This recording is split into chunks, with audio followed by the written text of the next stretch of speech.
আমি এটাই এটা কাৰ্যসূচী সফল পৰিসমাপ্তি ঘটাৰ প্ৰয়াসেৰে আমি আগবাঢ়িছোঁ। গতিকে আজি আপোনালোকৰ আশীৰ্বাদ আৰু মোৰ কাণতে বহি থকা আপোনালোকৰ সুপৰিচিত প্ৰথম অধিবক্তা মৃত্যুঞ্জয় ছাৰৰ সামিল হৈ আজি আপোনালোকৰ ওচৰত আহি দুআষাৰ কথা কোৱাৰ সুযোগকণ পোৱাৰ বাবে আকৌ পুনৰবাৰ আপোনালোকৰ লগতে ছাৰৰ শ্ৰীচৰণক সেৱা জনাই মাত্ৰ দুই এটা কথাই আলোচনাৰ আজি অনুষ্ঠান ভাগ চলাই যাম। সুনীতি বিষয়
শোক দেহ মনে হে পিতৃৰ মুখ কাটি শান্ত ঘনে ঘনে দেখন্তে নিপতি তাইকো একো নুবুলিলা হে অধিক ধ্ৰুৱৰ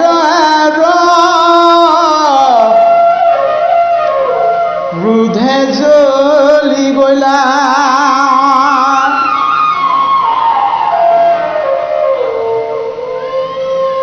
কৃষ্ণ ভাগৱতৰ কথা আধ্যাত্মিক আৰু বাস্তৱিক আমি আধ্যাত্মিকভাৱে ক'বলৈ গ'লে বহুত গভীৰ আৰু ছাৰকো কৈছিলোঁ ছাৰে আজি ঘৰুৱা অনুষ্ঠান হিচাপে ছাৰে দায়িত্ব লোৱা নাই গতিকে আমিও সময় কম এইটো কাৰণে আধ্যাত্মিকৰ লগত বাস্তৱিকতাই কেনেকৈ ভাগৱতৰ কাহিনীয়ে আমাক জীৱনত প্ৰভাৱ পেলায় এই কথাকেইটা আমি পৰীক্ষা কৰি চাবই লাগিব যে গতানুগতিক ভাগৱত শুনি পেলাই বা শুনিছোঁ আমি কোনটো স্তৰ পাইছোঁ ভাগৱতৰ কাহিনীয়ে আমাৰ ঘৰুৱা জীৱনত প্ৰভাৱ আছে নাই এই কথাখিনি আমি পুংখানুপুংখভাৱে জানিব লাগিব যাৰ কাৰণে পৰীক্ষিত ৰাজাক আত্মাটোক ভগৱন্তৰ ওচৰত লীন নিয়াব পাৰিছিলে আৰু এটা একেবাৰে হৃদয় বিদাৰক এতিয়া কাহিনী ওলাইছে যে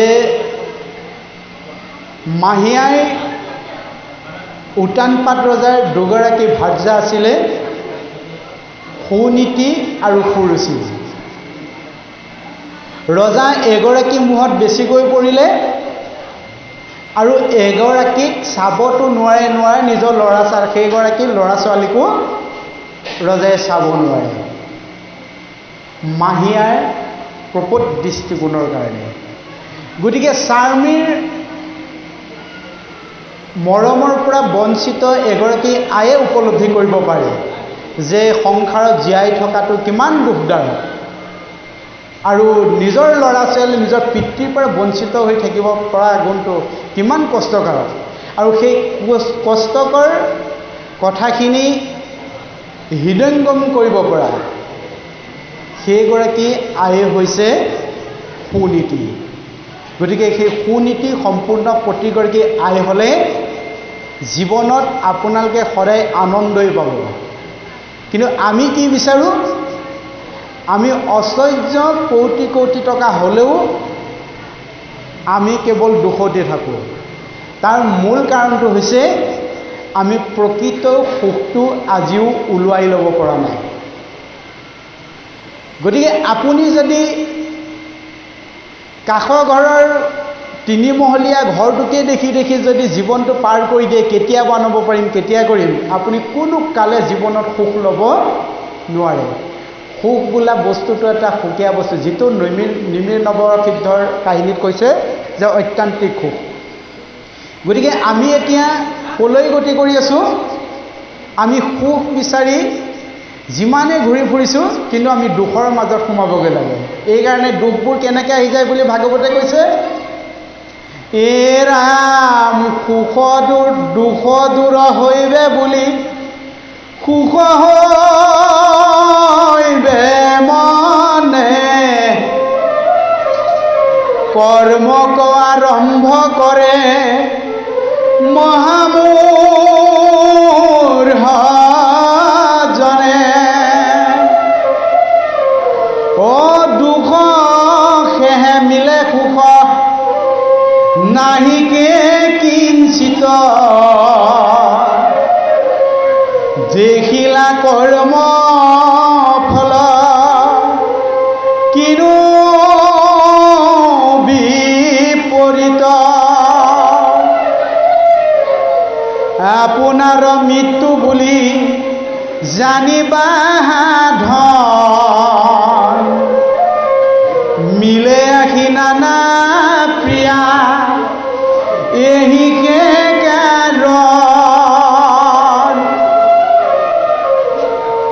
বৰ্তমান 80% মানুহ ধন ধান টকাৰ পইচাত ভোগ বিলাসিতত ঘূৰি আছে, কিন্তু এটাই দুখ কি গাত এটা ডাঙৰ বেমাৰ লৈ আছে। আহোঁ বুলি ক'লে আহিব নোৱাৰে, যাওঁ বুলি ক'লে যাব নোৱাৰে, খাওঁ বুলি ক'লে খাব নোৱাৰে। এইটোত থাকি দুখ আৰু আপোনাক বেলেগ একো নালাগে। গতিকে আপুনি মই যদি এনেকুৱা এটা শৰীৰ পাই যদি বছৰটোত এদিন সময় দিব নোৱাৰোঁ, সেইজনতকৈ ভগৱন্তই কৈছে সেইজনত থাকি দুৰ্ভগীয়া আৰু এই অঞ্চলত কোনো নাই। আজিও যদি আপুনি বিষয় এৰিব পৰা নাই, সেইজনে কোনো কালে জীৱনত বিষয় এৰিব নোৱাৰে। আৰু বিষয় এৰিব নোৱাৰাজনে কেতিয়াও সুখ বিচাৰি লাভ কৰিব নোৱাৰে। গতিকে ভাগৱত শুনি আমি সুখ বোলা বস্তুটো আমি হৃদয়ংগম কৰিব লাগিব। এই সুখটো বিচাৰিবলৈ হ'লে আমি কি কৰিব লাগিব? পৰীক্ষিত ৰাজাৰ নিচিনাকৈ আমি দেহৰ আৰু আত্মাৰ পৰিচয়টো সূত্ৰটো ওলোৱাই ল'ব লাগিব। এতিয়া বহুতে আমি কি কৰোঁ? দেহক লৈ বলিয়ান কৰি থাকোঁ। কিন্তু পৰীক্ষিত ৰাজাক সাপমুক্ত পৰীক্ষিত ৰাজাক প্ৰথমতে বুজাইছে, হে পৰীক্ষিত, যদি ঈশ্বৰ প্ৰাপ্তি হ'বলৈ হয়, তুমি প্ৰথমতে দেহ বোলা বস্তুটো, আত্মা বোলা বস্তুটো তুমি জানি ল'ব লাগিব। দেহটো মানে কি? তেতিয়া বুজাইছে, ভাগৱত আৰম্ভণি হোৱাই নাই, তেতিয়া পৰীক্ষিত ৰাজাক বুজাইছে, হে ৰাম, ইটো শৰীৰক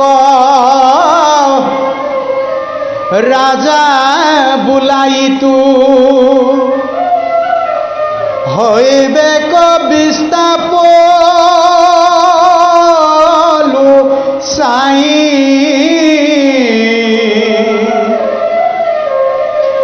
ইহাৰ নিমিত্তে প্ৰাণী দ্ৰোহ কৰি মৰি নৰক যায়। কি কৈছে? হে ৰাজন, তুমি এতিয়া কি কৰিছা? যে এই দেহটোক লৈ তুমি ৰজা হৈ আছা, আৰু দেহটো ক্ষণস্থায়ী, স্থায়ী নহয়। ই হয়তো কালিলৈ পৰি যাব পাৰা। গতিকে দেহৰ অভিমান কৰি তুমি কি কৰিছা? মই ৰজা বুলি কৈ তুমি অহংকাৰ ব্ৰতি আছা। গতিকে এই অহংকাৰটো কেতিয়ালৈকে কৰিবা? যেতিয়ালৈকে আত্মাৰূপী ভগৱন্ত তোমাৰ গাত বিৰাজমান কৰি থাকিব। এই আত্মাটো গুচি যোৱাৰ লগে লগে তোমাৰ দেহটো পৰি ৰ'ব, আৰু দেহটো পৰি যেতিয়া ৰ'ব, তেতিয়া তোমাৰ ভাৰ্যায়ে নোচোৱা হ'ব, তেতিয়া তোমাৰ ল'ৰা ছোৱালীয়ে নোচোৱা হ'ব, তেতিয়া তোমাৰ ওচৰ চুবুৰীয়াই নোচোৱা হ'ব। এইকাৰণে বুজাইছে, দেহটো থকালৈকে বিভিন্ন কৰ্ম কৰি গৈছা, আৰু দেহটো পৰি যোৱাৰ লগে লগে তোমাৰ পৰা কি কৰি গুচি যাব? হে ৰাম, শৰীৰো থাকিব পৰি অকলে যাইবা চলি, বিষম যাতনা যম ঘৰে। হে গুণী যোৱা স্থিৰমতি, কৃষ্ণ বিনে নাই গতি, লৈওক ঘৰণ হাতৰে। কি যাব কৈছে? শৰীৰটো পৰি ৰ'ব বুলি কৈছে। কেতিয়া? যেতিয়া আত্মাৰূপী চৈতন্য শক্তিটো আপোনাৰ মোৰ গাৰ পৰা গুচি যাবগৈ। আৰু তেতিয়া যেতিয়া গুচি যাব কি হ'ব ৰাজা জানা? তোমাৰ এই দেহটো শলৈ ৰূপান্তৰ হ'ব। আৰু তেতিয়া তোমাক মই বুজাই থওঁ, শলৈ ৰূপান্তৰ হোৱাৰ লগে লগে তোমাৰ অৱস্থা কি হ'ব জানা? এই শৰীৰৰ অৰ্থে কৰ্ম কৰা নানা, প্ৰাণ গলে হৈব জানানে নাজানা। প্ৰথমতে মোৰ দে বুলি কৈ থকা শৰীৰটো এদিন শলৈ ৰূপান্তৰ হ'ব। আৰু শলৈ ৰূপান্তৰ হ'লে কি হ'ব? কাষ্ট যেন থাকিবে ক মাটিত খুটিয়া, ইহে ন দেহা মুদ বোলা কি কৰিয়া। হে ইষ্টমিত কুটুম্ব বন্ধু বান্ধৱ আদি যত, অকুচি বুলিয়ে নকৰিব দৰিখন। চোৱা হৈ যাবগৈ। আজি সকলোকে ভৰি হাত ধুৱাই ভিতৰলৈ মাতি নি ফুল থকা প্লেটত চাহ জলপান খুৱাইছে, কৃষ্ণ কৃষ্ণ কৈছে। কাইলৈ যেতিয়া চৈতন্য শক্তিটো ওলাই যাব, নগ'লে নহয় কাৰণে, গ'লেও আপোনাৰ সীমাৰ বাহিৰৰ পৰাই ৰৈ চাব। গৰম দিন হ'লেতো হ'লেই, ঠাণ্ডা দিন হ'লেতো আৰু জঞ্জাল। গ'লেই গা ধুব লাগিব। আপোনাৰ ভাৰ্যাগৰাকীয়ে চুবলৈ ভয় কৰিব। আপোনাৰ ল'ৰা ছোৱালী ইটো ৰুমৰ পৰা সিটো ৰুমলৈ যাবলৈ ভয় কৰিব। আৰু জীৱ গ'ল কি নগ'ল চিধাই চুচৰাই তুলসী তল উপুৱাই দিব পাৰে। দেহটো হৈছে আমাৰ তেনেকুৱা। গতিকে বেছি ধন ধানক লৈ ৰৌজাল বৌজাল কৰি থাকিব নালাগে। ধন ধান এনেই আহি থাকিব। ধন ধান নিবিচাৰিকে আহিব। যেনেকৈ আপুনি দুখ নিবিচৰাকে আমাৰ জীৱনলৈ দুখ আহে, তেনেকৈ আপুনি নিবিচৰাকে সুখ আহিব যদি কৰ্মটো শুদ্ধ হয়। কৰ্ম কেনেকৈ? আজি ভাগৱত নুশুনিলেও আপোনাৰ পুণ্য হৈ যাব যদি ভকতজনক কৰা সৎ আচৰণৰ কাৰণে। এনেই আপুনি ভৰি ধোৱালেই পুণ্য নাপায়। তেনেকৈ হ'লে ৰাস্তাই ঘাটে আপুনি কোনোবা কাৰোবাক লগ পালে পানী টুপি ঢালি দিলেও আপুনি পুণ্য পালেহেঁতেন। কিন্তু নাপাব। আপোনাৰ হৃদয়লৈ ভাৱনাটো আহিব লাগিব। এইটো কাৰণে আপোনাৰ সৎ আচৰণৰ কাৰণে, আজিৰ পৰা আপুনি ভকতক দেখি নমস্কাৰ কৰাৰ কাৰণে, আজিৰ দেখা ভকতজনৰ প্ৰতি আপুনি চৰণ স্পৰ্শ কৰাৰ কাৰণে, এই সৎ আচৰণৰ কাৰণে আপোনাৰ মোৰ পুণ্য বহুদিনলৈ সঞ্চয় হৈ থাকে। গতিকে এই শৰীৰটোক লৈ প্ৰথমতে আমি জানিব লাগিব যে এই শৰীৰটো এটা নিৰ্দিষ্ট সময়ৰ কাৰণে পঠিয়াইছে। গতিকে শৰীৰটোক লৈ বেছি অভিমানী কৰি থাকিব নালাগে। এই আছে, এই নাই। গতিকে আমি আজিৰ দৰে এনেকুৱা অনুষ্ঠান পালে আমি অকণমান আহিবলৈ যত্ন কৰিব লাগে। ল'ৰা ছোৱালী বিষয়তে থাকিব নালাগে। ল'ৰা ছোৱালী এৰিবলৈ আপোনাক বেছি সময় নালাগে। সময়ত সকলো ভাগে ভাগে ব্যস্ততা হৈ যাব লাগিব, কিন্তু আপুনি হৈ থাকিব লাগিব। গতিকে সময়ৰ কাৰণে আপুনি কি কৰিব লাগিব? এই শূন্যময় জীৱনটোতে আপুনি সজাব জানিব লাগিব। অৰ্জুনে যেনেকৈ কৃষ্ণক প্ৰশ্ন কৰিছিলে, হে সখা, পৃথিৱীত ইমানবোৰ বাদ্যযন্ত্ৰ থকাৰ ভিতৰত তুমি শূন্যময় বাঁহীটোৱে বাছি লোৱাৰ কাৰণটো কি? তেতিয়া কৃষ্ণই হাঁহি মাৰি কৈছে, কিয় মই এই শূন্যময় বাঁহীটো বাছি লৈছোঁ জানা সখা? শূন্যময় বাঁহীটো যেনেকৈ সুৰলৈ ৰূপান্তৰ কৰিব পাৰি, তেনেকৈ শূন্যময় জীৱনটো তুমি এদিন মহামানৱলৈ উত্তৰণ কৰিব পাৰিবা। সৎ আচৰণ কৰি যাব পাৰিবা। এই অনুষ্ঠান চিৰযোগমীয়া হৈ যাব লাগিব। ৰুক্মিণীৰ মন্দিৰৰ দৰে হৈ যাব লাগিব। এনেকুৱা কৰ্ম আমি কৰি থৈ ৰূপায়ণ কৰি থৈ যাবলৈ চেষ্টা কৰিব লাগিব। তে কেনেকৈ আমি বিষয় এৰিব লাগিব? আপুনি মৃত্যু মুখলৈকে আমাৰ বিষয় থাকিব, কিন্তু আমি বিষয় এৰিব কেনেকৈ লাগিব? যেনেকৈ কৃষ্ণৰ বাঁহী মাত শুনি গোকুলৰ গোপীসকল সকলো কাম বন এৰি থৈ গুচি গৈছিল। কেনেকৈ গৈছিল? হে ৰাম, কতো গোপী যাই গাই দুহনক এৰি, আখলতে চাক থাকিল দুগ্ধ স্বৰূপুৰে জুই পিয়ান্তে কতো গোপী শিশুক নগনি প্ৰতি শুশ্ৰূষাকো এৰি গ'লে কতো জনী গাই এৰি হীৰাই থকা গাই এৰি পেলাই আইসকলে কৃষ্ণৰ বাঁহী মাত শুনি পেলাই দৌৰি গৈছিল। কোনোবাই গাখীৰ জুইত গৰমাই থাকোঁতেও কৃষ্ণৰ বাঁহী মাত শুনি চৰু তাতে পৰিলে, গাখীৰ তাতে জ্বলি নাইকিয়া হ'ল, তথাপিও কৃষ্ণৰ ওচৰলৈ গ'ল। আৰু কোনোবাই গাখীৰ খুৱাই থকাই কেঁচুৱা বিচনাতে এৰি পেলাই কৃষ্ণৰ ওচৰলৈ গ'ল। আৰু কোনোবাই প্ৰতি শুশ্ৰূষাক এৰি পেলাইও কৃষ্ণৰ ওচৰলৈ গ'ল। গতিকে আমি বিষয়বোৰ অকণমান এৰিব পাৰিব জানিব লাগিব। বিষয় নাৰাখে আপুনি ভাগৱতলৈ আহিব নোৱাৰে। আৰু আহিলেও ভাগৱত এনেকুৱা এটা বৃক্ষ বুলি কৈছে, আপুনি মই বিচাৰি থকা বস্তুকেই ভাগৱতৰ পৰা আদায় কৰিব পাৰিব। কিন্তু আমাৰ ভাৱনাটো উলট পালট হৈ যায়। ভাৱনা যেতিয়ালৈকে সঠিক নহ'ব তেতিয়ালৈকে ভগৱন্তৰ পৰা বস্তু আদায় কৰিব নোৱাৰিব। আমাৰ মানুহে ভাগৱতলৈ আহোঁ বুলি ক'লে আহিব নাহে। কি বুলি আহে? নগ'লে বেয়া পাবৰ কাৰণে আহে।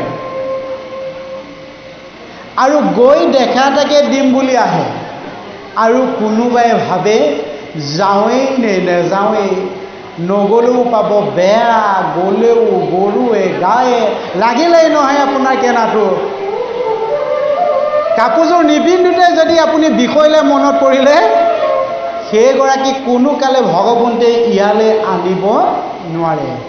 গতিকে আমি কিছুমান বিষয় এৰি দিব লাগিব। যেনেকৈ আপুনি ভাবি আছে, মই নহ'লে মোৰ ঘৰখন নচলে, মই নহ'লে ছোৱালীজনী টিউশ্যনৰ পৰা নাহে, মই নহ'লে মানুহজনী ভয় কৰে। আপুনি কেইদিনৰ কাৰণে ৰখীয়া কৰিব? আপুনি নোহোৱাকেই 3 দিনত ডাঙৰকৈ তিলানি হৈ যায়। আপুনি নোহোৱাকৈ 10 দিনত দহা হৈ যায়। আপুনি নোহোৱাকৈ 11 দিনত কি খুৱাম কি বোৱাম ডাঙৰ কাজ হৈ যায়। আপুনি নোহোৱাকৈ 12 দিনত মানুহজনে কি খাই ভাল পায় তাকেই খুৱাম বুলি কৈ ডাঙৰ ভোজ চলি যায়। গতিকে আপুনি নোহোৱাকৈ কি নহয়? আপুনি নোহোৱাকৈ সকলোৱে হয়, কিন্তু আপুনি বিষয় এৰিব নোৱাৰে। গতিকে এই কথাটো হৃদয়ংগম কৰিব। অকণমান সময় দিয়ক, 24 ঘণ্টাৰ ভিতৰত অকণমান সময় দিয়ক। কিন্তু এতিয়া সময়ত যদি শৰীৰটো বল বুদ্ধি থাকোঁতে এতিয়া যদি সময় দিব নোৱাৰে, ভগৱন্তেও আপোনাক কিন্তু বিপদত সময় নিদিব। এই কথাটো উপলব্ধি কৰিব লাগিব। গতিকে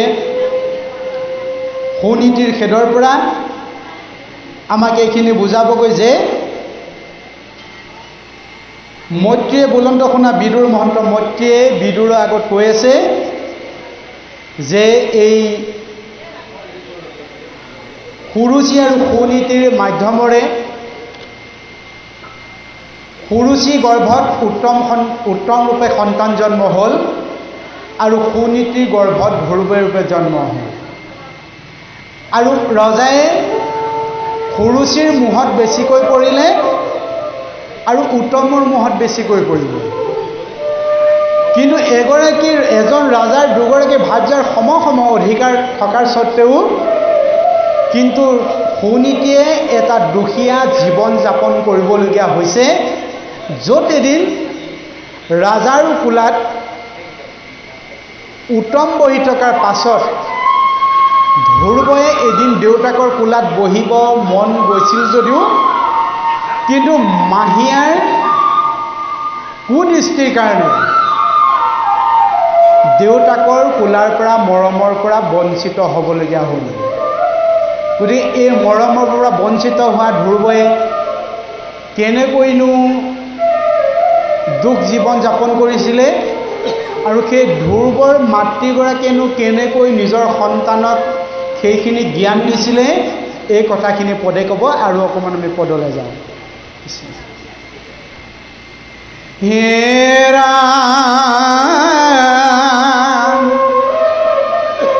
পিতৃৰ নৈৰাক্ষ মনে তেজিলা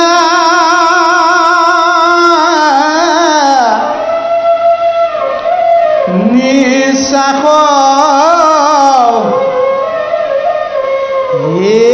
কান্দন্তে কোমৰ চুলি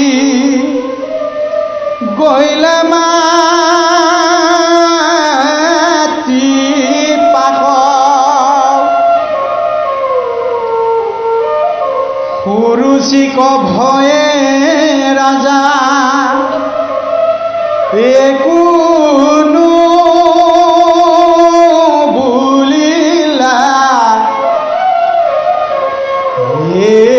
সৰ্বজনে মনে নিপ্ৰ টিকু ৰহিলা হে পুত্ৰৰ কন্দন শুনি শুনিতি সুন্দৰী লৰবন্তে গৃহ ৰব যাইলাখি ঘে কৰি নখহে শৰীৰো মূৰ শোকে ফুটে প্ৰাণ জান্ত কৰি বাপ মুক দেহ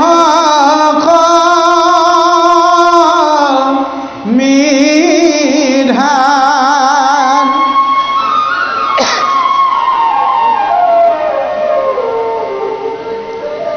অনেকয়া দৰ ভাবে শুনিতি পুচন্ত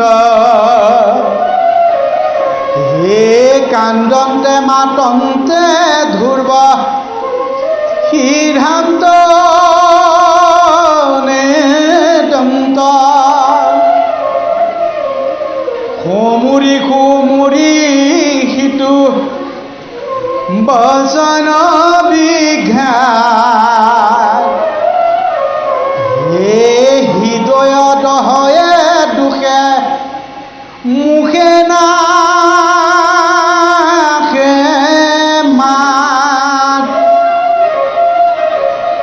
ঘনে ঘনে নিশ্বাসতে জন্তে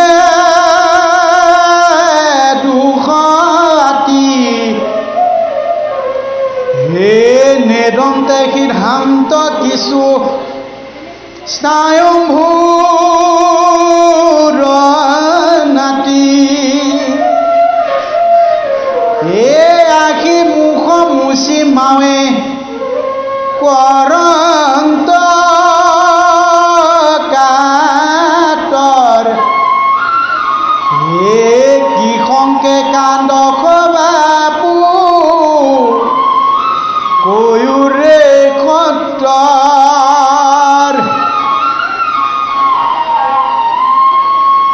তোৰ দুখ দেখং তেন যাই প্ৰাণ ফুটি হে কি কাৰণে জীও মই দুৰ্ভগা পাপিষ্টি লগৰ চাবল সবে আছে সেই ঠাই হে তাৰ সবে কবে কথা শুনিতি কচাই শুনিও কমহা মাও কহো কুকুৰ যুগুটি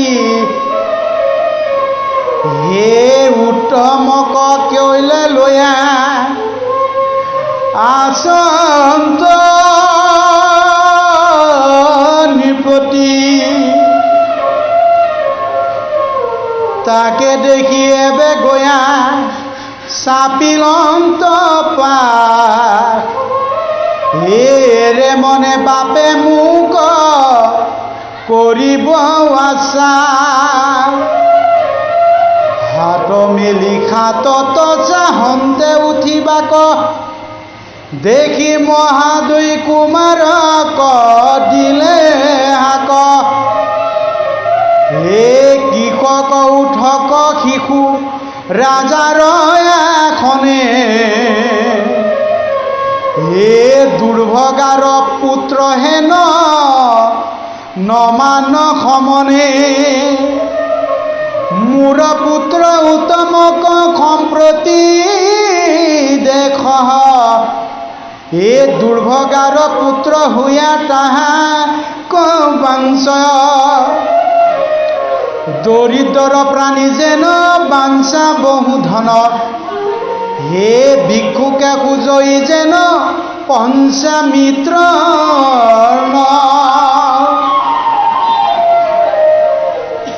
ইয়ালৈকে আমাক কাহিনী আকাৰ পদে বন্ধে কৈছে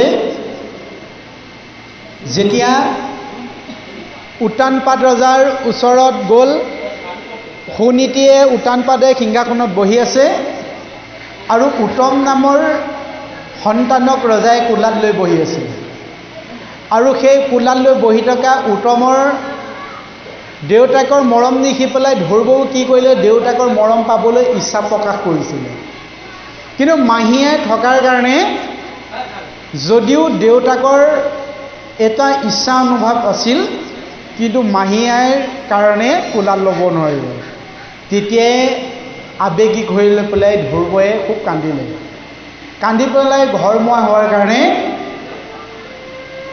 তেতিয়া নিজৰ সন্তানৰ দুখ কোনে বুজি পায় এগৰাকী মাতৃয়ে বুজি পায় মাতৃয়ে দেখাৰ লগে লগে গম পাই যায় সন্তানৰ আজি কিবা এটা হৈছে গতিকে এই ধ্ৰুৱৰ কান্দন দেখি পেলাই মাকে বাৰে বাৰে পুজিলে বোলে বোপাই তই ইমান কিয় কান্দিছ কাৰণ তোৰ কান্দাৰ দেখি পেলাই মোৰ হৃদয়ে আৰু সহি থাকিব পৰা নাই গতিকে তই কান্দি থকাৰ কাৰণটো তই মোক ক তেতিয়াও কিন্তু ধ্ৰুৱে কাৰণটো মাকৰ আগত প্ৰকাশ কৰা নাই তেতিয়া লগৰীয়াসকলে কৈছে আই ধ্ৰুৱৰ কান্দনটো এইটোৱে হ'ল যে উত্তম বহি থকা দেখি পেলাই ধ্ৰুৱও বহিবলৈ যাওঁতে মাহীয়েকে বহুত তিৰস্কাৰ কৰিলে বোলে তোৰ যদি দেউতাৰ কোলাত বহিবলৈ তোৰ যদি ইচ্ছা আছে তই এই জন্মত পুণ্য সাধন কৰ আৰু পুণ্য সাধন কৰিলে তই কি কৰিবি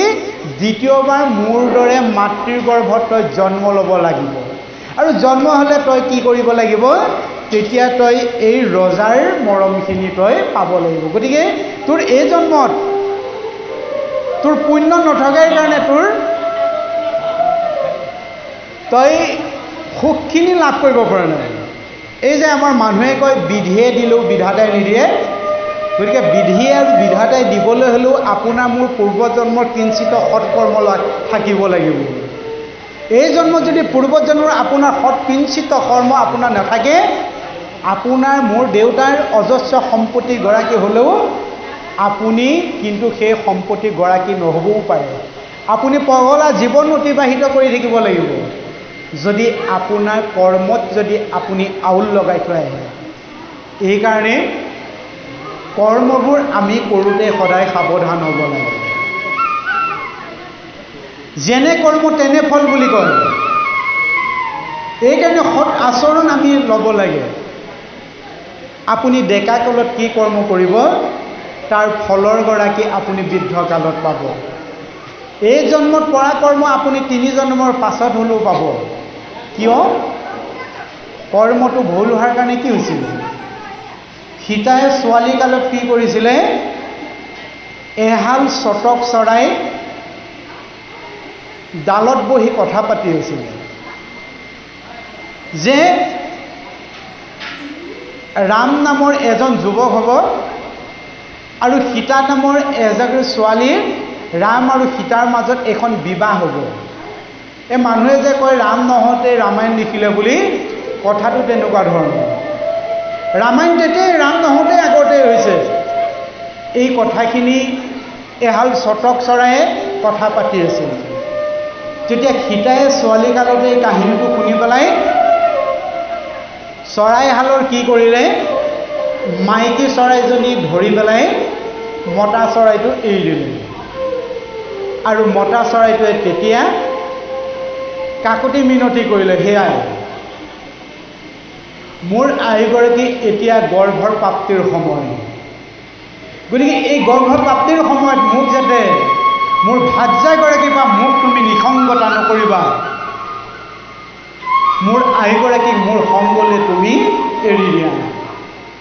সীতাই এই কথাটো অমান্তি হৈ গৰ্ভৱতী চৰাইজনী নিজৰ লগতে ৰখালে। তেতিয়া নিসংগত থকা সেই চৰাইটোৱে গছৰ ডালত বহি বহি ইনৈ বিনয় কৰিবলৈ ধৰিলে আৰু এটা সময় মৃত্যুৰ সন্মুখত হ'ল। তেতিয়া ক'লে, যেনেকৈ মই এই সময়ত গৰ্ভৱতীৰ প্ৰাপ্তিৰ সময়ত মই যেনেকৈ মই পৰিবাৰৰ নিসংগতাত মই থাকি মই মৃত্যুবৰণ কৰিবলগীয়া হ'ল, সেয়াই এদিন তোমাৰো মোৰ দৰে এই জীৱন অতিবাহিত কৰিব লাগিব।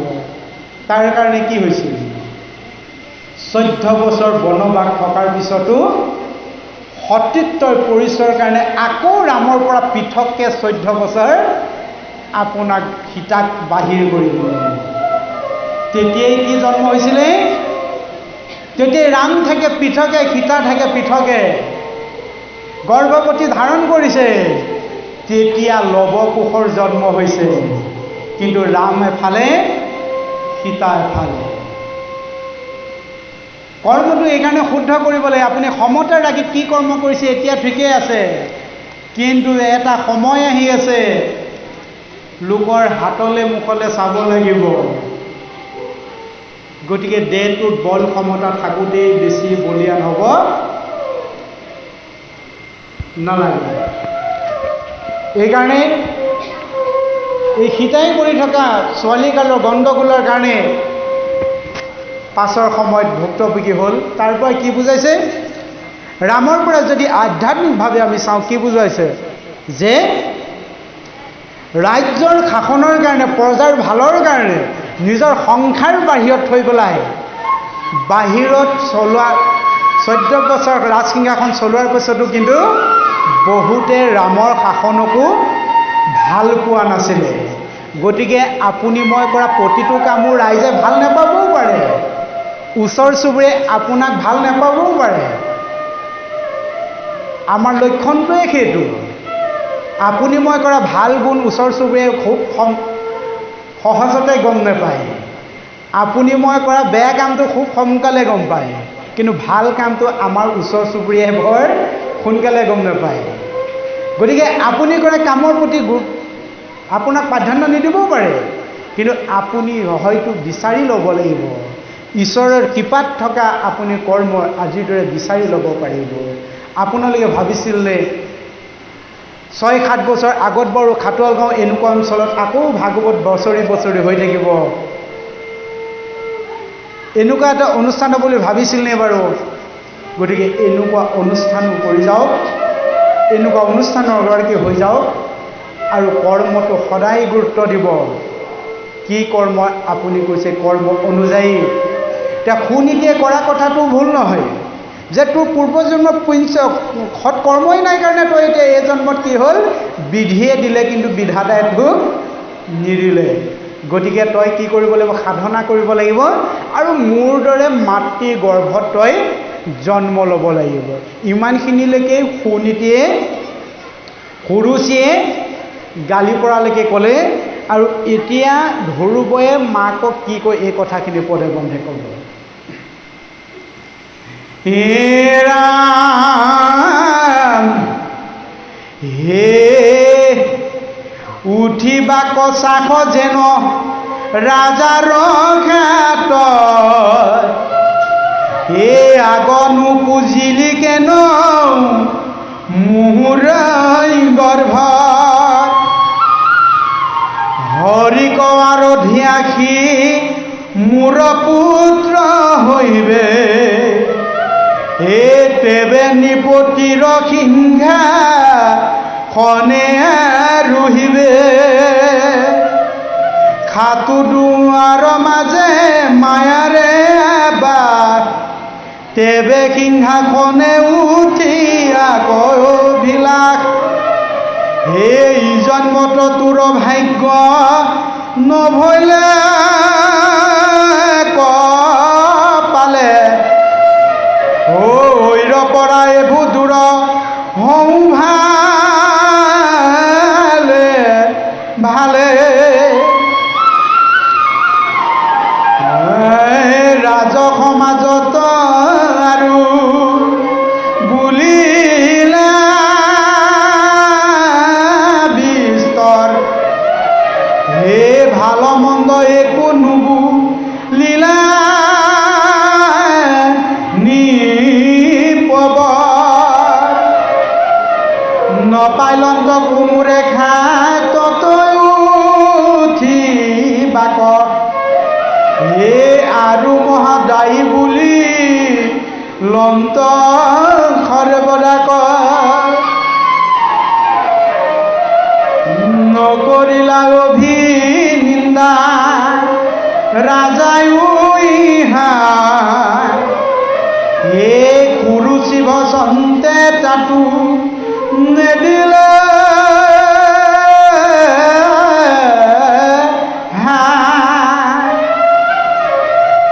তেবেকে নিচাকত বেজি কান্দিলা বিস্তৰ হে পাছেকে তোমাৰ পাকে আহিল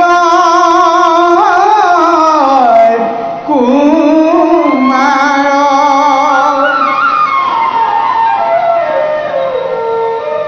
লগৰীয়া মুখ হেন শুনিয়া বিতান্ত হে ফুপগ্নি লাগিলে ক খুনিটি গাত দুষ্মহ দাৰুণ বাক্য হৰে কুৰুচিৰ অন্তগতে পক্ষী দেহা দহে কুনীতিৰ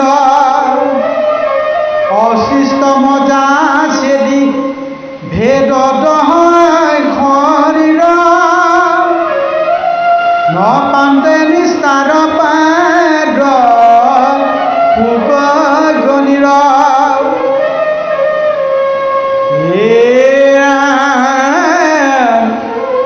আতিশয় সুকে ধৈৰ্য ধৰিতে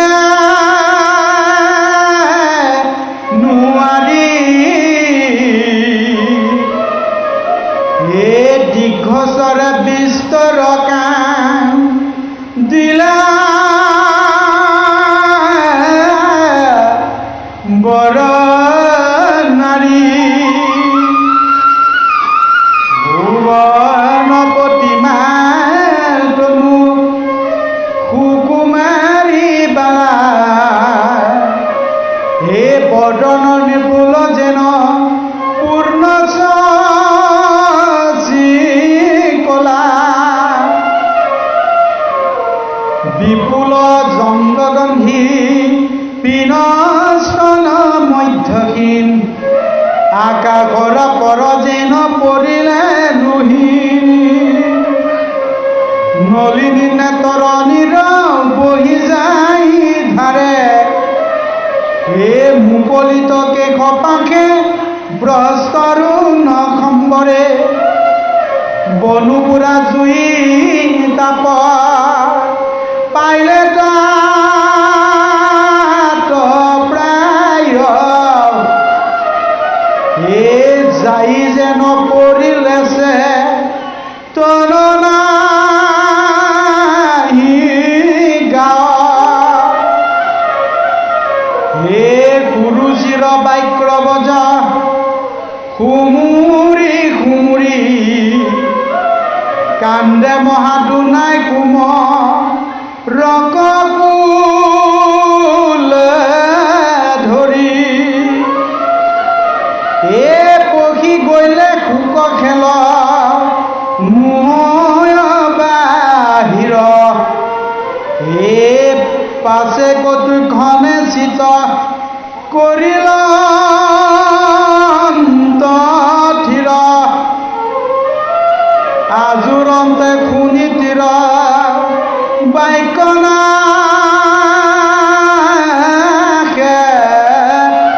থিৰ হে ঘনে ঘনে নিশ্বাসতে জন্তে দুখ গুলিবেলা গিলা কুম ৰৰ মুখ চাই এ না কান্দা মোৰ দয়া পুতাই সাৱধানে মনে বাপু অ শুনা মোৰ কথা পুৰুষিক অকুয়ান কৰা আৰু বেঠা মই মন্দ ভাগি দুখ নকৰো পৰ হে ভুঞ্জিবাক লাগে দুখ বিধিলি শীতৰ পূৰ্বতে লোকক আমি কৰিলো বহু নষ্ট কি কাৰণে ইজন মত মনে পাওঁ কষ্ট কুৰুচিক ভৈ ৰাজা দুই চকু মেলি হে ভাৰ্যা বুলি মোক নাচা হন্তে মাথা তুলি পদটো দীঘল লগাৰ কাৰণে অকণ সৰটোকে গৈছোঁ কাহিনীয়ে আমাক কৈ গৈছে আপোনালোকে গম পাইছে যে সুৰুচি সুনীতিৰ আগত শেষত গৈ কথাখিনি ক'লেগৈ যে সুনীতিৰ কথাৰ কাৰণে ধ্ৰুৱই কান্দিছে আৰু ধ্ৰুৱৰ কান্দত দেখি মাকে অতি সহ্য হৈ লৈ পেলাই খুব কান্দিলে কান্দি পেলাই এটা সময়ত গৈ স্থিৰ কৰিলে যে নিজৰ সন্তানক কি জ্ঞান দিলে এগৰাকী সুজ্ঞান থকা সুনীতিৰ মাতৃয়ে নিজৰ সন্তানক এই বুলি জ্ঞান দিলে হেৰৌ গোপাই তোৰ মাহীয়ায়ে কোৱা কথাটো একেবাৰে ভুল নহয় কাৰণ কিয় জান তোৰ মোৰ পূৰ্বজন্মৰ কৰ্মৰ ভাল নথকাৰ কাৰণে এই জন্মত ৰজাৰ পুত্ৰ হৈও তই কি কৰিবলগীয়া হৈছে তই কান্দিবলগীয়া হৈছে আৰু মই ৰাজাৰ ভাৰ্যা হোৱাৰ কাৰণেও মই কৰ্মৰ ভুল থকাৰ কাৰণে মই কান্দিবলগীয়া হৈছে গতিকে সিকাৰণে দুৰ্ভৰ কৰা গৰ্ভবেলে জাতি গতিকে কৰ্মটো ভাল নথকাৰ কাৰণে তই মোৰ দৰে এগৰাকী দুৰ্ভগীয়া মাতৃৰ গৰ্ভত জন্ম ল'বলগীয়া হ'ল গতিকে তই এতিয়া কি কৰিব লাগিব যে পূৰ্বতে লোকক আমি কৰিলো নষ্ট সিকাৰণে ইজন্মতে মনে পাওঁ কষ্ট গতিকে পূৰ্বজন্মত তোৰে মোৰে কৰ্মখিনি বেয়া থকাৰ কাৰণে এই জন্মত আমাক বিধিয়ে দিলে কিন্তু বিধাতাই আমাক ভোগ কৰিব নিদিলে গতিকে এইকাৰণে আমি এই জন্মতে আমি কৰ্মখিনি শুদ্ধ কৰি যাব লাগিব সুনীতিৰ জ্ঞান কেনেকুৱা আছিলে যে বেলেগৰ দুখক কেতিয়াও দুখ বুলি ঘোষণা কৰা নাছিলে এইগৰাকী হৈছে এগৰাকী সুজ্ঞান সম্পূৰ্ণ এগৰাকী মাতৃৰ আদৰ্শ কিন্তু সুৰুচিয়ে হয় কি ক'লে হয় তেতিয়া উত্তমৰ যদি এইটো অৱস্থা হ'লহেঁতেন আমাৰ বহু মাত্ৰে কি কৰে যে তোক যদি সি মাৰিলে তয়ো তাক মাথাটো ফালি নাহিলি কিয়? তে আমাৰ বাহ্যিকত এই কথাখিনি মিলাই চাব লাগিব যে মই সুৰুচি হৈ আছোঁ নে মই সুনীতি হৈ আছোঁ। গতিকে আপুনি মই জীৱনটো দুখ বিভিন্ন প্ৰকাৰে আহিব, দুখক সুখলৈ ৰূপান্তৰ কৰিব লাগিব।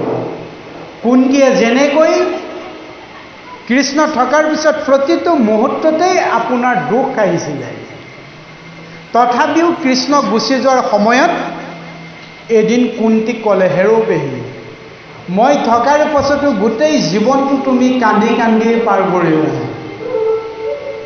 গতিকে মই ভাবিছোঁ এটা সময়ত মই তোমাক অকণমান এই শেষ সময়ত অকণমান মই সুখ দি থৈ যাওঁ, আৰু তোমাক কি সুখ লাগে কোৱা? তেতিয়া কুন্তীয়ে কৈছে, হেৰৌ বোপাই, মোক সুখ নালাগে, সুখ দিলেই মই তোক পিঠি দিবলৈ বেছি সময় নালাগে। গতিকে আমি কি কৰোঁ, আমি বহুত দুখতো ভগৱন্তক পাহৰোঁ আৰু বহুত সুখতো ভগৱন্তক পাহৰোঁ।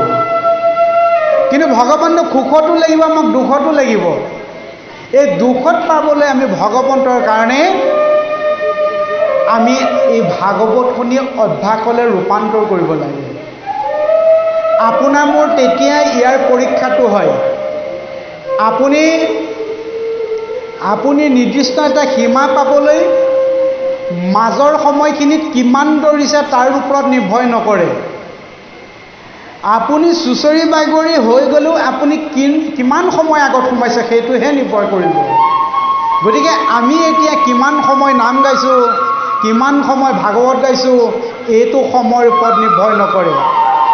বা পাই মাতৃ সমস্ত আমাৰ দেহটোত 10 প্ৰকাৰে বায়ুৱে চৈতন্য নকৰে। প্ৰাণবায়ু, অপানবায়ু, জ্ঞানবায়ু, সমানবায়ু, নাগবায়ু, কুৰ্মবায়ু, কীৰ্কবায়ু, দেৱদত্ত বায়ু আৰু ধনঞ্জয় বায়ু। এই ধনঞ্জয় বায়ুৱে চৈতন্য কৰাৰ সময়ত আপোনাৰ মোৰ কাৰণে গাঁৱৰ ৰাইজে কাঠ বাঁহ যোগাৰ কৰি থাকে, আৰু তেতিয়া আপোনাৰ এই শক্তিটো, চিন্তন শক্তিটো আপোনাৰ ক'ত থাকে তাৰ ওপৰত নিৰ্ভৰ কৰিব যে আপুনি অন্তিম সময়ত আপোনাৰ বিষয়টো ক'ত নে ভাবি আছে, মোৰ অবিহনে মোৰ ভাৰ্যাগৰাকী কোনে চোৱা চিতা কৰিব, মোৰ ল'ৰা ছোৱালী কোনে চোৱা চিতা কৰিব। অন্তিম সময়লৈকে যদি আপোনাৰ ভাৱনা বিষয়ে থাকে, কেতিয়াও ভগৱন্তৰ ওচৰলৈ যাব নোৱাৰে। কেনেকৈ আপুনি যাব পাৰিব? যিকোনো বিপদৰ সময়ত আপোনাৰ পৰীক্ষা ভগৱন্তে লৈ থাকে, কিন্তু আমি পৰীক্ষাটোত পাছ কৰিব নোৱাৰোঁ। এতিয়া আপুনি নিজকে সুধি চাব, মই পৰীক্ষাত পাছ কৰিছোঁ নাই? এইকাৰণে ভাগৱতে তাৎপৰ্য দিছে।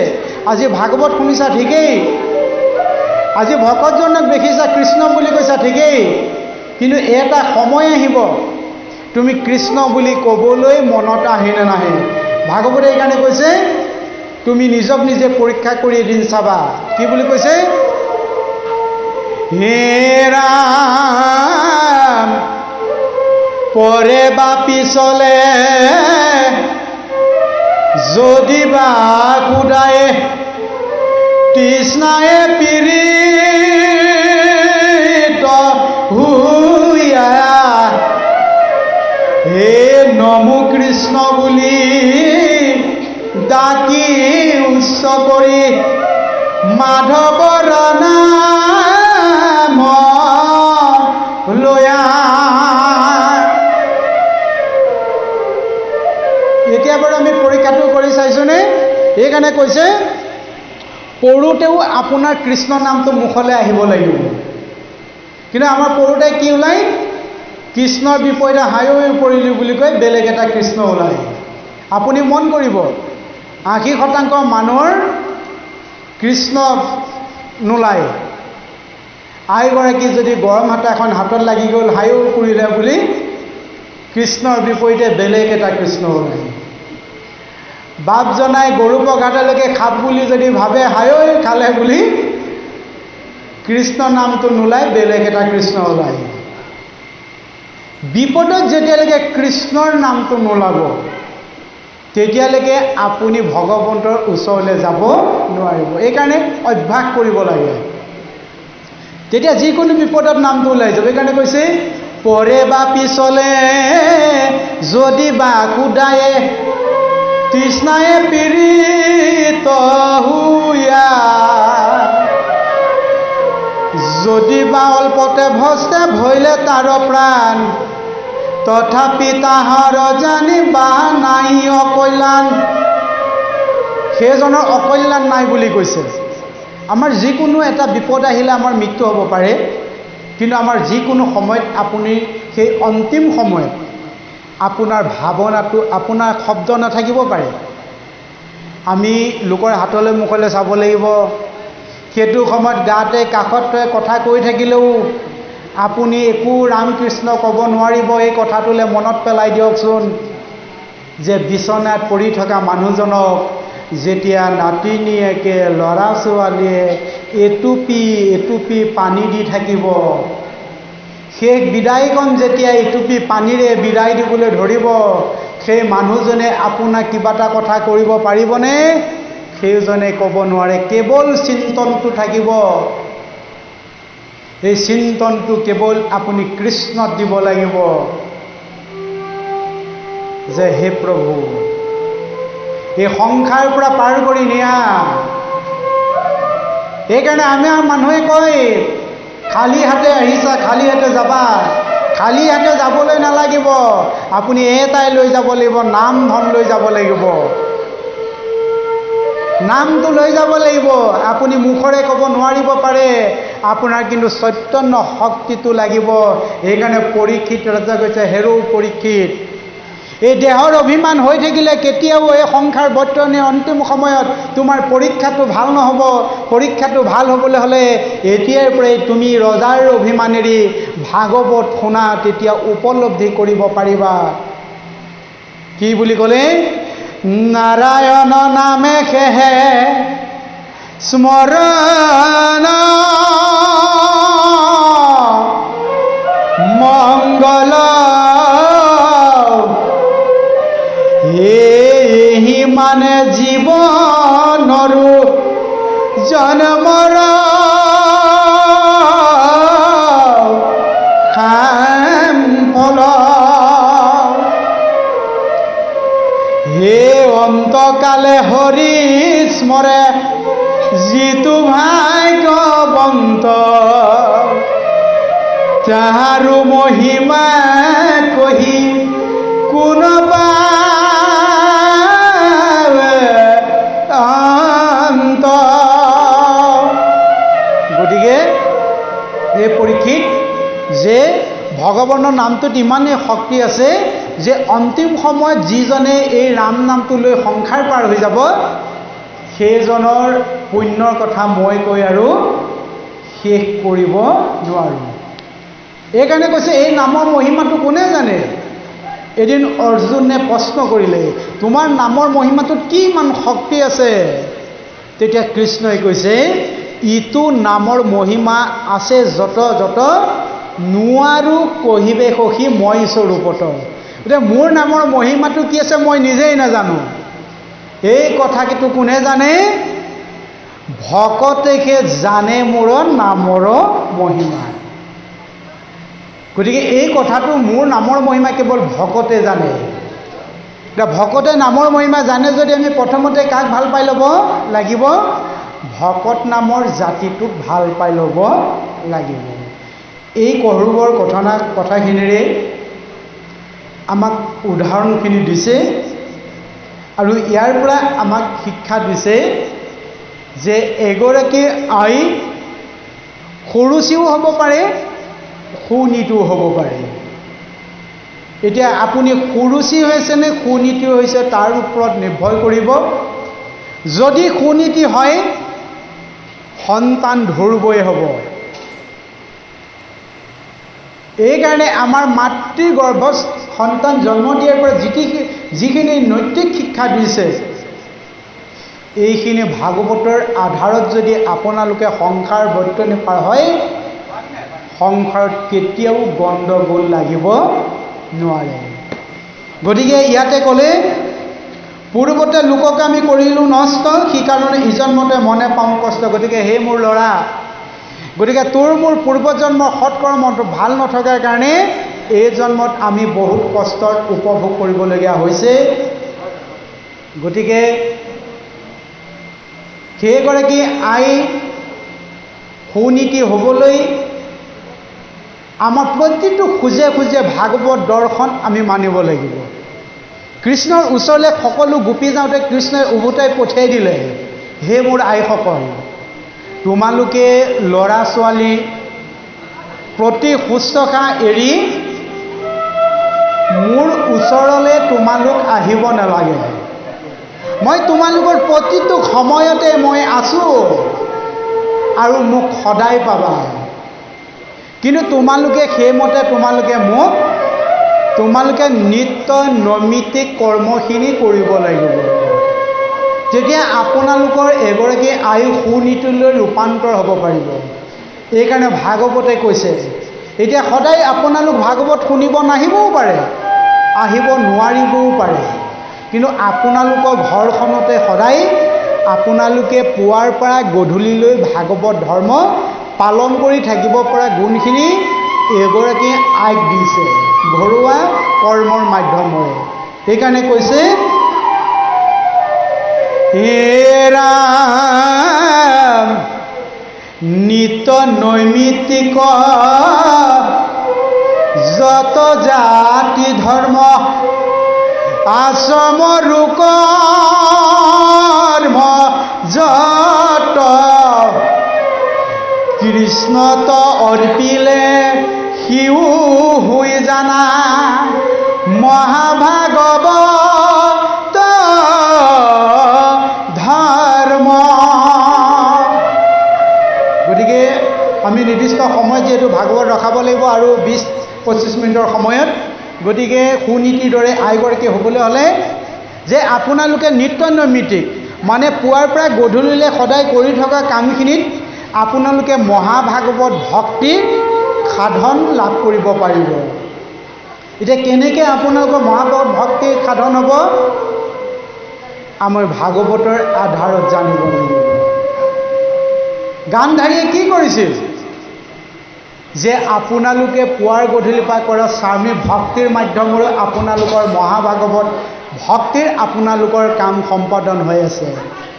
কিন্তু তাত দায়সৰকে কৰিলে নহ'ব। গান্ধাৰীয়ে কৃষ্ণৰ লগত যুক্তি কৰিছিল। যেতিয়া এদিন গান্ধাৰীয়ে ক'লে, এই কৃষ্ণ তই শুন, মই যদি তোৰ চক্ৰান্তৰ কাৰণে মোৰ হস্তিনাপুৰ গ'লেই, তোৰ চক্ৰান্তৰ কাৰণে মোৰ যেনেকৈ 100 পুত্ৰ মই জীৱন আহুতি চাবলগীয়া হ'ল, যদি মই স্বামীৰ ভক্তিত সঁচাকৈ গদগদ আছোঁ, তেনেকৈও এদিন তোৰ এই তোৰ দ্বাৰকা নগৰী সাগৰত ডুব যাব। স্বামীৰ ভক্তি কেনেকৈ পালন কৰিছিল? যে স্বামীজন অন্ধ হোৱাৰ কাৰণে গান্ধাৰীও গোটেই সংসাৰখন নেচাওঁ বুলি কৈ এখন কলা কাপোৰ মাৰি অন্ধৰ জীৱন যাপন কৰিছিল। আৰু এই স্বামীৰ ভক্তিত গদগদ থকাৰ কাৰণে এদিন কৃষ্ণই বাস কৰা দ্বাৰকা নগৰীও আজি সাগৰত ডুব যাব পালে। গতিকে এগৰাকী আয়ে কেনেকৈ ভাগৱত ভক্তি পূৰ্ণাংগ কৰিব পাৰে এই কথাখিনি জানিব লাগিব। এই কথাখিনি আমাৰ নজনাৰ কাৰণে আমাৰ মাজত আমাৰ ঘৰত এতিয়া গণ্ডগোলৰ অৱসাদ বেছি। মানুহক ধন ধানে এতিয়া নোজোৰা হৈছে। আগৰ মানুহৰ টকা পইচা কম আছিলে, ঘৰ দুৱাৰ সৰু আছিল, তেতিয়া মানুহৰ সুখবোৰ বেলেগ আছিল। যৌথ পৰিয়াল আছিল, 20-25 জন মানুহ আছিল। এতিয়া আমাৰ দুগৰাকী জা জোৱালী এখন ঘৰ চলাব নোৱাৰা হ'ল। কি আপোনাৰ কি আমাৰ? গতিকে মানুহৰ পৰিৱেশ স্বভাৱ চৰিত্ৰ সলনি হ'ল, মানুহক নটাই হ'ল। এইকাৰণে মানুহৰ গণ্ডগোলবোৰ বেছি হ'ল ঘৰখনত। এইখিনি কিয় হৈছে? আমাৰ ঘৰখনত সংস্কাৰ নাইকিয়া হৈছে। আমি সংস্কাৰবোৰ আমাৰ এৰি দিবলগীয়া হৈছিল। পৰিৱেশৰ লগত মিলাওঁতে আমি এইবোৰ এৰি দিয়াৰ কাৰণে আমাৰ ভক্তিবোৰ এগৰাকী মাতৃয়ে যেনেকৈ এখন ঘৰ ধৰি ল'ব লাগে, সেই ক্ষমতাখিনি এগৰাকী আজিৰ তাৰিখৰ মাতৃবোৰৰ হেৰাই গৈছে। গতিকে এই মাতৃৰ আপোনালোকৰ আইসকলৰ ভক্তিটো কেনেকৈ পূৰ্ণাংগ হয়, যে আপোনালোকৰ স্বামী ভক্তি প্ৰথমতে আপোনালোকৰ আৰম্ভ হয় আপোনালোকৰ কপালত লোৱা ফুটটোৱে। আপোনালোকৰ কপালত লোৱা ফুটটো হৈছে ঈশ্বৰ স্বামী সেৱা, আৰু এই ব্ৰহ্মৰন্ধিত লোৱা ফুটটো হৈছে ঈশ্বৰ সেৱা। আপোনালোকৰ ঈশ্বৰ সেৱা স্বামী সেৱা প্ৰথমতেই হৈ যায়। ই কেতিয়াও সেন্দুৰটো প্ৰসাধন হ'ব নোৱাৰে। কেতিয়া যদি আপুনি সেন্দুৰটো প্ৰসাধন হিচাপেহে ব্যৱসায় কৰে, বোলে ল'ব লাগে লৈছোঁ বুলিহে লয়, কেতিয়াও আপোনাক ক্ৰিয়া নকৰিব। ই শ্ৰদ্ধাযুক্তভাৱে আপোনালোকে ল'ব লাগিব। এতিয়া আমাৰ মানুহে নল'লে নহয় বুলি কয়, ল'লেই এলাৰ্জি উঠে বুলি কয়, ভিন্নগৰাকীৰ ভিন্নৰ অভাৱ অভিযোগ। এইকাৰণে এই সেন্দুৰৰ মূল্য আপোনালোকে যেতিয়াই বুজি নাপাব, এই ভাৰতীয় দৰ্শনত ভাৰতীয় সংস্কৃতিত সেন্দুৰৰ মূল্য কিমান। এখন দেশক এটেক কৰিবলৈ যাওঁতে তাৰ অপাৰেশ্যনৰ নামটো দি লৈছে সেন্দুৰ। বাহিৰৰ দেশ বিদেশৰ ৰাজ্যসমূহে কেতিয়াও নিজৰ সংস্কৃতিবোৰ এৰি নিদিয়ে, কিন্তু আমাৰ তেতত সোমাল কি নোসোমাল শাহু শহুৰে কাম লগাব নোৱাৰা হয়। গতিকে মই ভাগৱতক দোহাই দি কৈ থৈ যাওঁ, প্ৰথম ফুটটোৱে হৈছে আপোনালোকৰ স্বামী সেৱা। ইয়াক যিমানেই আটক ধুনীয়াকৈ ল'ব, টকা পইচা কম থাকিলেও সেইখন ঘৰলৈ আনন্দ বৈ থাকিব। আৰু এই ব্ৰহ্মৰন্ধিত লোৱা এইটো হৈছে ঈশ্বৰ সেৱা। ইয়াক যিমানেই আটক ধুনীয়াকৈ ল'ব, আপোনাৰ তিমানেই আনন্দ আহিব, তিমানেই ব্লাড চাৰ্কুলেশ্যনত সহায় কৰিব। এইকাৰণে এই সেন্দুৰৰ মূল্য কোনে পাইছিলে? ৰামচন্দ্ৰে বুজি পাইছিলে। তাৰাক সেইদিনাখনেই বধ কৰিব পাৰিলেহেঁতেন, কিন্তু তাৰাৰ কপালৰ ফুটৰ মূল্য বুজি পাই সেইদিনাখন বালিক বধ কৰা নাই। যোনদিনাখন তাৰায়ে স্নান কৰিবলৈ গৈছে, সেই সুযোগকণ লৈ পেলাই ৰামচন্দ্ৰই বালিক বধ কৰিছে। এই সেন্দুৰৰ ফুটৰ মূল্য বুজি পাইছিলে সীতায়ে। যেতিয়া হনুমন্তৰ ভোগ বুলি বিচাৰি ফুৰিছিল, তেতিয়া বহু সময়ৰ পিছত সীতা আহাৰ দিয়াৰ পিছত তেতিয়া সীতায়ে হনুমন্তে সুধিলে, আই তোমাৰ ইমান পলম হ'ল কিয়? বোলে মই গা ধুই স্নান কৰি আহি মই ফুট নোলৈকে তোমাক আহাৰ দিব নোৱাৰোঁ। তেতিয়া হনুমানে সুধিলে, বোলে তুমি ফুট লৈহে আহাৰ দিয়ে নেকি? বোলে কিয় ফুট লোৱা? বোলে মই ফুট ল'লে তোমাৰ ৰামচন্দ্ৰৰ আয়ুস বাঢ়ে। তেতিয়া হনুমন্তে ভাবিলে, মোৰ আয়ে যদি এটা সামান্য ফুট ল'লে যদি মোৰ ৰামচন্দ্ৰৰ আয়ুস বাঢ়ে, তেনেহ'লে মই গোটেই সেন্দুৰটোকেই ঢালি লওঁ। এইকাৰণে যে কয়, বান্দৰে কি সেন্দুৰৰ মূল্য বুজি পাব।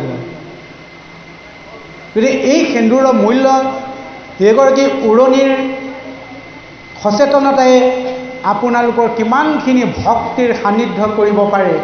আপোনালোকৰ নিচিনা এগৰাকী আয়ে বৰদোৱা শান্তিজানত স্বামীৰ ভক্তিৰ কাৰণে এটা ব্ৰহ্মপুত্ৰে ভাঙি থকা এটা বান বান্ধি দিব পাৰিছিলে।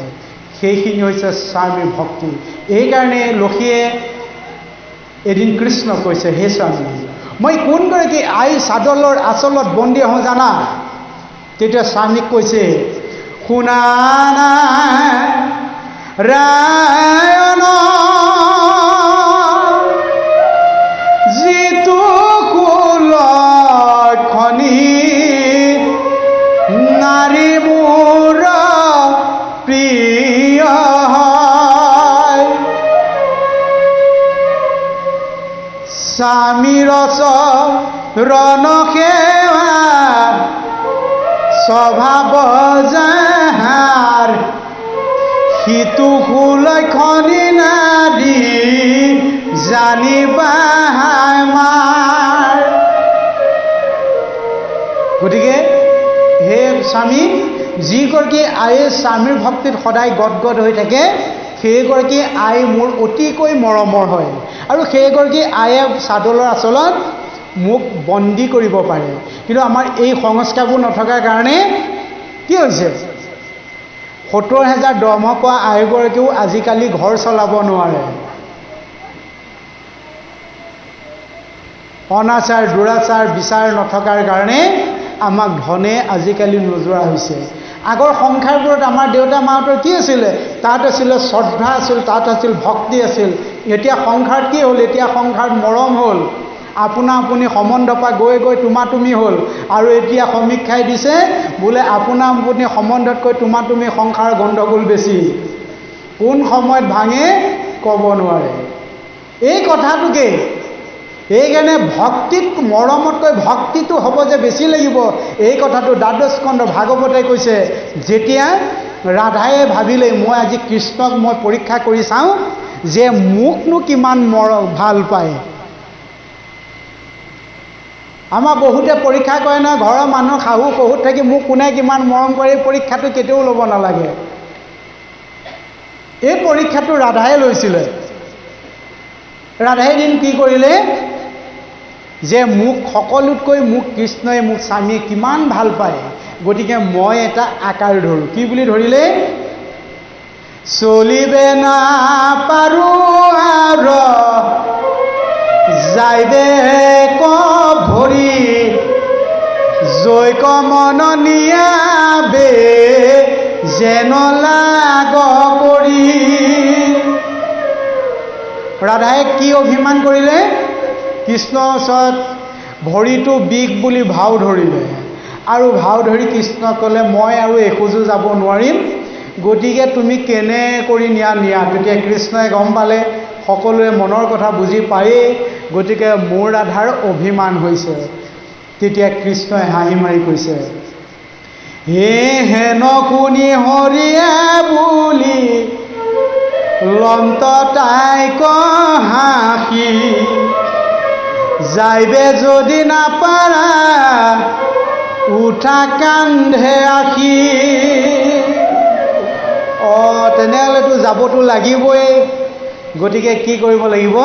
তেনেহ'লে তুমি যদি যাবই নোৱাৰা মোৰ কান্ধতে আহি উঠাহি। যেতিয়াই কান্ধত উঠিবলৈ গ'ল তেতিয়াই কৃষ্ণৰ অন্তৰ্ধান হ'ল। গতিকে আমি সংসাৰলৈ আহিছোঁ যেনেকৈ যাব লাগিব তেনেকৈ। কিন্তু আমাৰ বেছি অনাচাৰ দুৰাচাৰ এইবোৰ হৈ থাকিলে আমাৰ বেছি গণ্ডগোল লাগিব। গতিকে এই কথাখিনি ভাগৱত শুনি উপলব্ধি কৰিব লাগিব। ভক্তি বোলা বস্তুটো কি জানিব লাগিব। আমি ভক্তি বোলা বস্তুটো হৃদয়ংগমন কৰিব নাজানো। কিয়? এইকাৰণে ভগৱন্তই কৈছে, হে অৰ্জুন, মোৰ ওচৰলৈ 1000জনৰ ভিতৰত মাত্ৰ এজন আহে। বোলে কেনেকৈ? সেই 1000জন হ'বলৈ আমি কেনেকৈ যাব লাগিব? হে ৰাম, সহস্ৰ মধ্যতে যদি একে গতি পাই, হে কিন্তু কৈত মুক্তি হোৱাই লেখা জোখা নাই। গতিকে ভাগৱত শুনিলেই আপুনি মই বৈকুণ্ঠলৈ খৰখেদাকৈ যাবগৈ নোৱাৰিম। কিছুমান কৰ্ম আছে, কৰ্মৰ দ্বাৰা ঈশ্বৰ দৃষ্টিগোচৰ হ'ব লাগিব। আমি কেনেকৈ হ'ব লাগিব? যে ভাগৱতলৈ এতিয়া 200জন মানুহ আহিছোঁ, 200জনৰ ভিতৰত খাই বৈ খৰখেদাকৈ নিজৰ নিজৰ ভাগে গুচি যামগৈ। তাৰ ভিতৰত এজন থাকিব।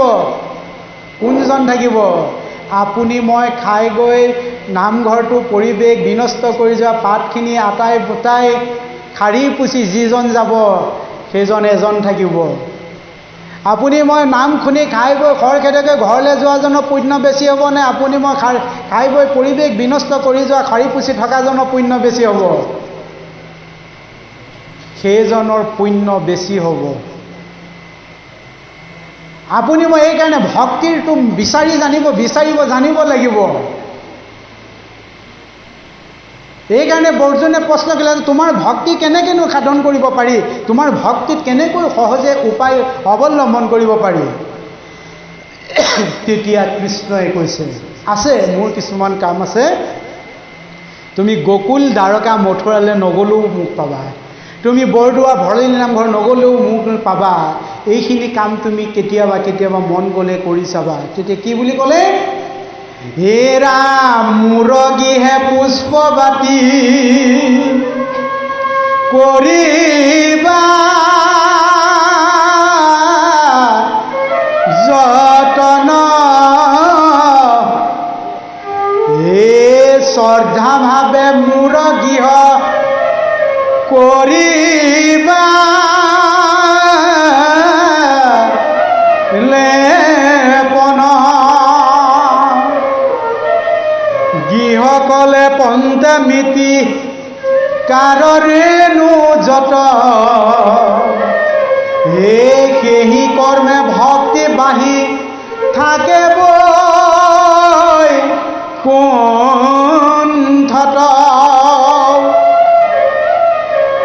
এইকাৰণে কৈ থৈ গৈছোঁ, যিহেতু ভাদমহীয়াৰ কথা, নামঘৰলৈ খুব অহা যোৱা হৈয়ে থাকে, গতিকে গোটেই ভাদ মাহটো কিমান দিন ভাদ মাহলৈ নামঘৰলৈ আহিছে এইটো ডাঙৰ কথা নহয়।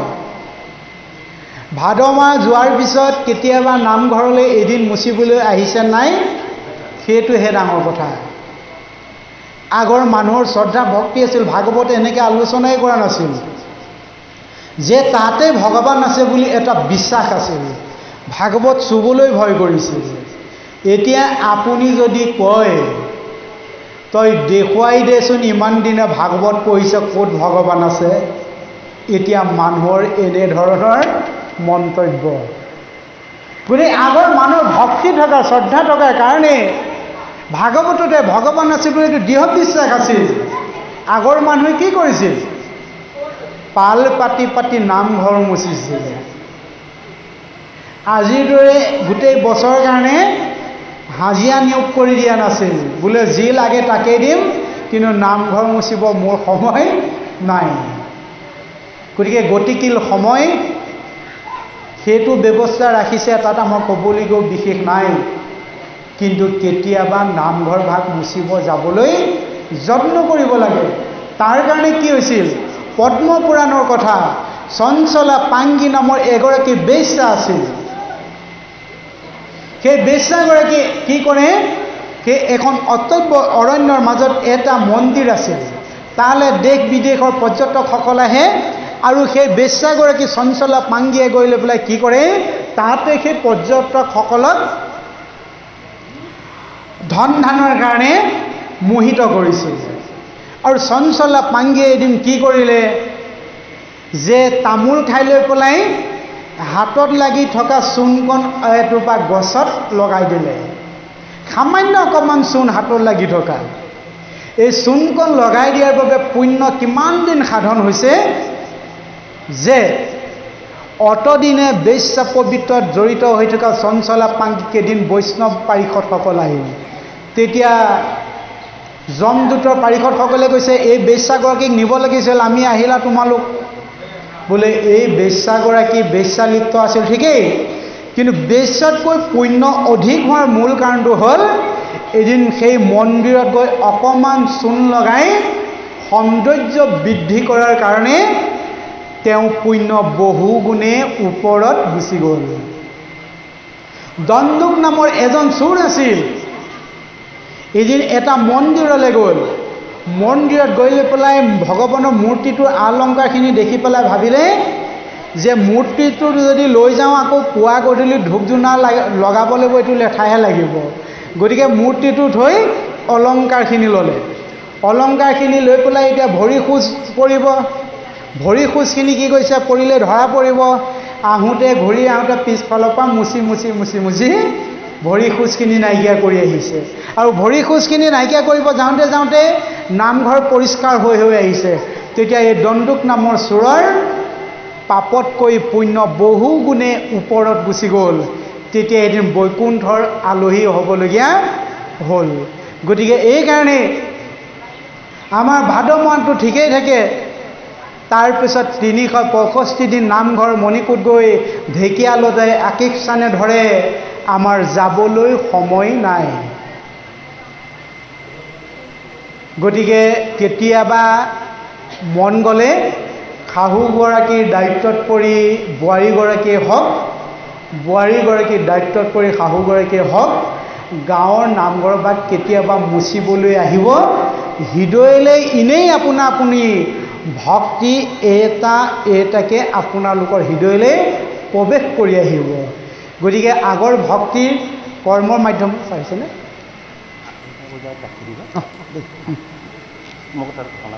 ঠিক আছে। গতিকে এইকাৰণে সময় কাৰণে সৰকতীয়াকৈ কৈছোঁ যে এই ভক্তিটো আপোনালোকৰ হৃদয়লৈ আহিবলৈ আমাৰ দাস্য ভাৱনাটো থাকিব লাগিব। তেতিয়া এদিন ভাগৱতৰ নিমন্ত্ৰণ পাওঁতে আপোনাৰ চকুলো বৈ আহিব পৰা লাগিব। কেনেকৈ? হে ৰাম কৃষ্ণ কৃষ্ণ বোলন্তে ৰিৰু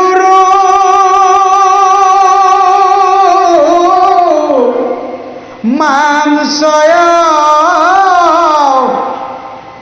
হে নয়ন লুটুকে জৰ দৈব ভইলে স্বয় ভক্তিৰ আনন্দত আনন্দ হৃদয় সিজনত গৈলো আপুনি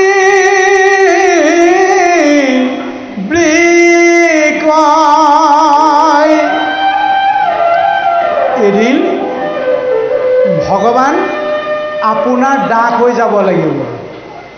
গতিকে ভাদমহীয়া কোনে কি খোৱালে তাৰ পৰীক্ষা কৰি পেলাই শৰাই দিয়া পুণ্যতকৈ এদিন নামঘৰ মুচিবলৈ অহা পুণ্য বহুগুণে ওপৰত। এইবোৰ কৰোণ কৰিলে আপোনালোকৰ হৃদয়লৈ ভক্তি আহিব। হৃদয়ত ভাগৱত শুনাৰ লগে লগে আপোনালোকৰ হৃদয়ৰ স্পন্দন হ'ব লাগিব।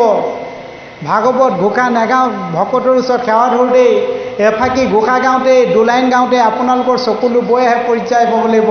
এইখিনি ঈশ্বৰৰ কৰ্ম কৰিব লাগিব। গতিকে এইকাৰণেই সৰতকীয়াকৈ কৈছোঁ, আগৰ আচৰণ বেলেগ আছিল। আগৰ আমাৰ মাহঁতৰ আমি দেখা কথা, নামঘৰলৈ এখন চিমেণ্টৰ বস্তা লৈ লৈ গৈছিল যে জ্যেষ্ঠসকল বহাৰ আসনত নবহোঁ। আৰু এতিয়া যদি কয় হেৰৌ বোৱাৰী খুৰীয়েক এই আগত বহিবলৈ আসনখন এৰি দিয়া, তেতিয়া নবৌৱে কি ক'ব? 10 তুমত ভাদমহীয়াৰ অৰিহণা সমানে দিছোঁ খুৰীদেউ, কি ক'বলৈ আহিছে?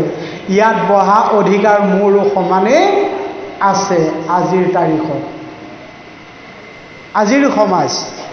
গতিকে এই কথাখিনি, এই দাস্য ভাৱনাটো নহালৈকে এদিন ভাগৱতত সেৱা ধৰি আপুনি পুণ্য কেতিয়াও লাভ কৰিব নোৱাৰে। সৰু বৰ এনেকুৱা কিছুমান আচৰণ কৰিব যে ভাগৱতৰ পৰা অন্তিম পৰ্যায় কি কৰিব।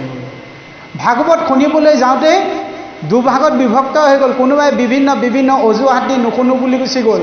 কিন্তু এটা সময়ত সকলো একেগোট কেতিয়া হৈছে যে পৰীক্ষিত ৰজাৰ মৃত্যুৰ খবৰ ল'বলৈ ভাগৱত শুনা নুশুনা সকলোবোৰ খবৰ ল'বলৈ গৈছে। ইয়াৰ পৰা কি বুজিব লাগিব যে আপোনাৰ কাষৰ মানুহঘৰ যি ধৰ্মই নহওক কিয়,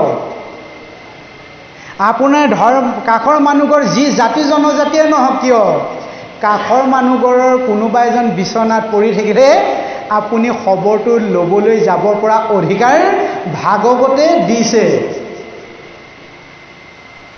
এইকাৰণে ভাগৱতৰ জ্ঞান আমাক লাগিব।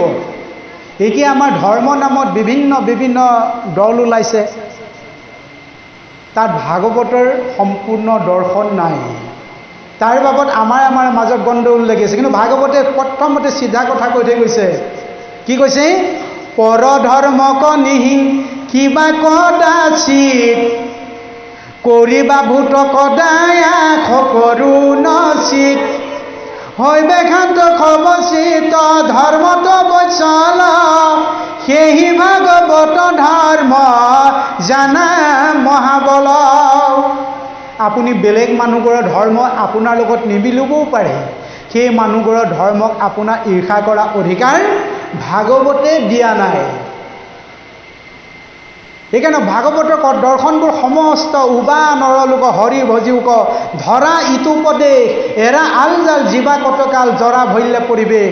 এইকাৰণে গুৰুজনে সমস্ত মানৱ জীৱনৰ কাৰণেই দৰ্শনটো দি থৈ গৈছে যে এই ভাগৱতৰ কথাখিনি সকলো জীৱশ্ৰেষ্ঠ মানৱক লাগিব। তাৰ কাৰণে মহাত্মা গান্ধীয়ে, জাতিৰ পিতা মহাত্মা গান্ধীয়ে কৈ থৈ গ'ল, মই যিখন ৰাম ৰাজ্য প্ৰতিষ্ঠাৰ কাৰণে মই আন্দোলনত জড়িত হৈ আছোঁ, সেইখন ৰাম ৰাজ্য বহুদিনৰ আগতেই গুৰুজনাই, শংকৰদেৱ গুৰুজনাই প্ৰতিষ্ঠা কৰি থৈ গুচি গ'ল। কিন্তু আমি এতিয়া অৱহেলিত। আমি গুৰুজনাই কোৱা কথাকেইটাত আমি প্ৰাধান্য নকৰোঁ। কৰিবা ভূতক দে সকলো নচিত। আজি আপোনালোকে ভাগৱত শুনিবলৈ আহিছে, বুকুত হাত থৈ ক'ব পাৰিবনে ঘৰলৈ অহাৰ আগমুহূৰ্ত ঘৰখনৰ চৰাই চিৰিকটি নামত খুন্দু চাউল কেইটামান ছটিয়াই থৈ আহিছোঁ? তেনেবোৰ কৰ্ম আমি আচৰণ কৰিব লাগিব। কেৱল আমি ধূপ ধূনা লগাই ভাগৱত বছৰেকৰ মূৰত শৰাই এভাগ দি কেতিয়াও কিন্তু ঈশ্বৰলৈ যাব পৰা বাটটো ইমান সহজ হৈ নাথাকে। এই কথাকেইটাৰ ওপৰত আমি গুৰুত্ব দিব লাগিব। গতিকে সময় হৈ আহিছে। আমিও আশা ৰাখিছোঁ যে আপোনালোক আমনিদায়ক নোহোৱাকৈ, আমাৰ ছিগনেল যিহেতু আহিছে, আমাৰ পদো অকণমান আছে জাননেবা, তাতে আমি সময়ৰ প্ৰতি ৰখাই দিম। ৰাম এ ভাৰ্যা হেন মুক ৰাজা নবুলন্ত ৰাজা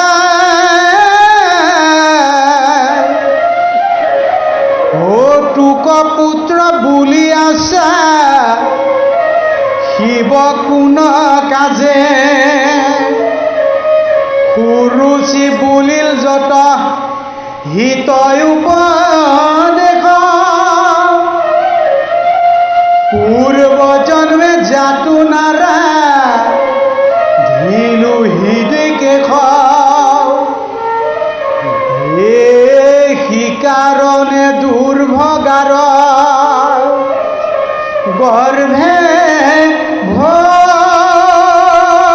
ভৈলি জাত এই জন্মত মাধৱক আৰাধা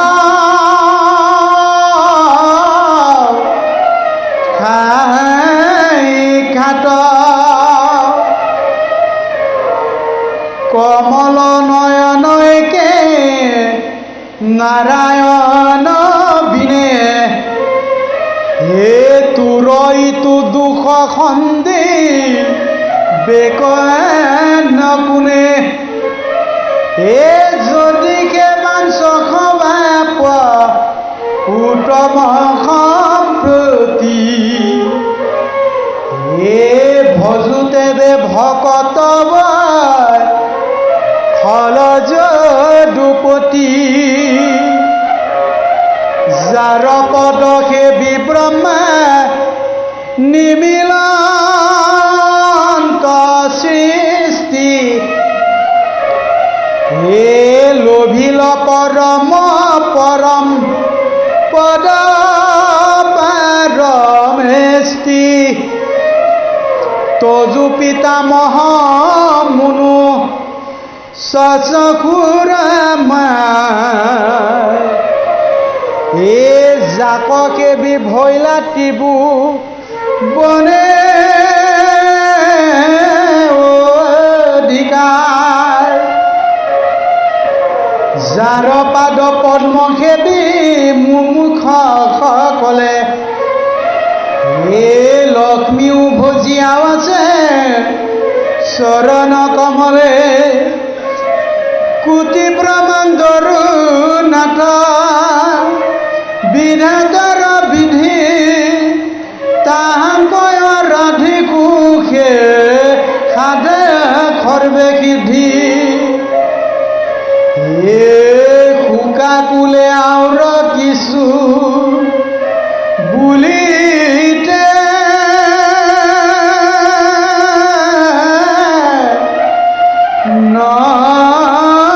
পাৰি এহি বুলি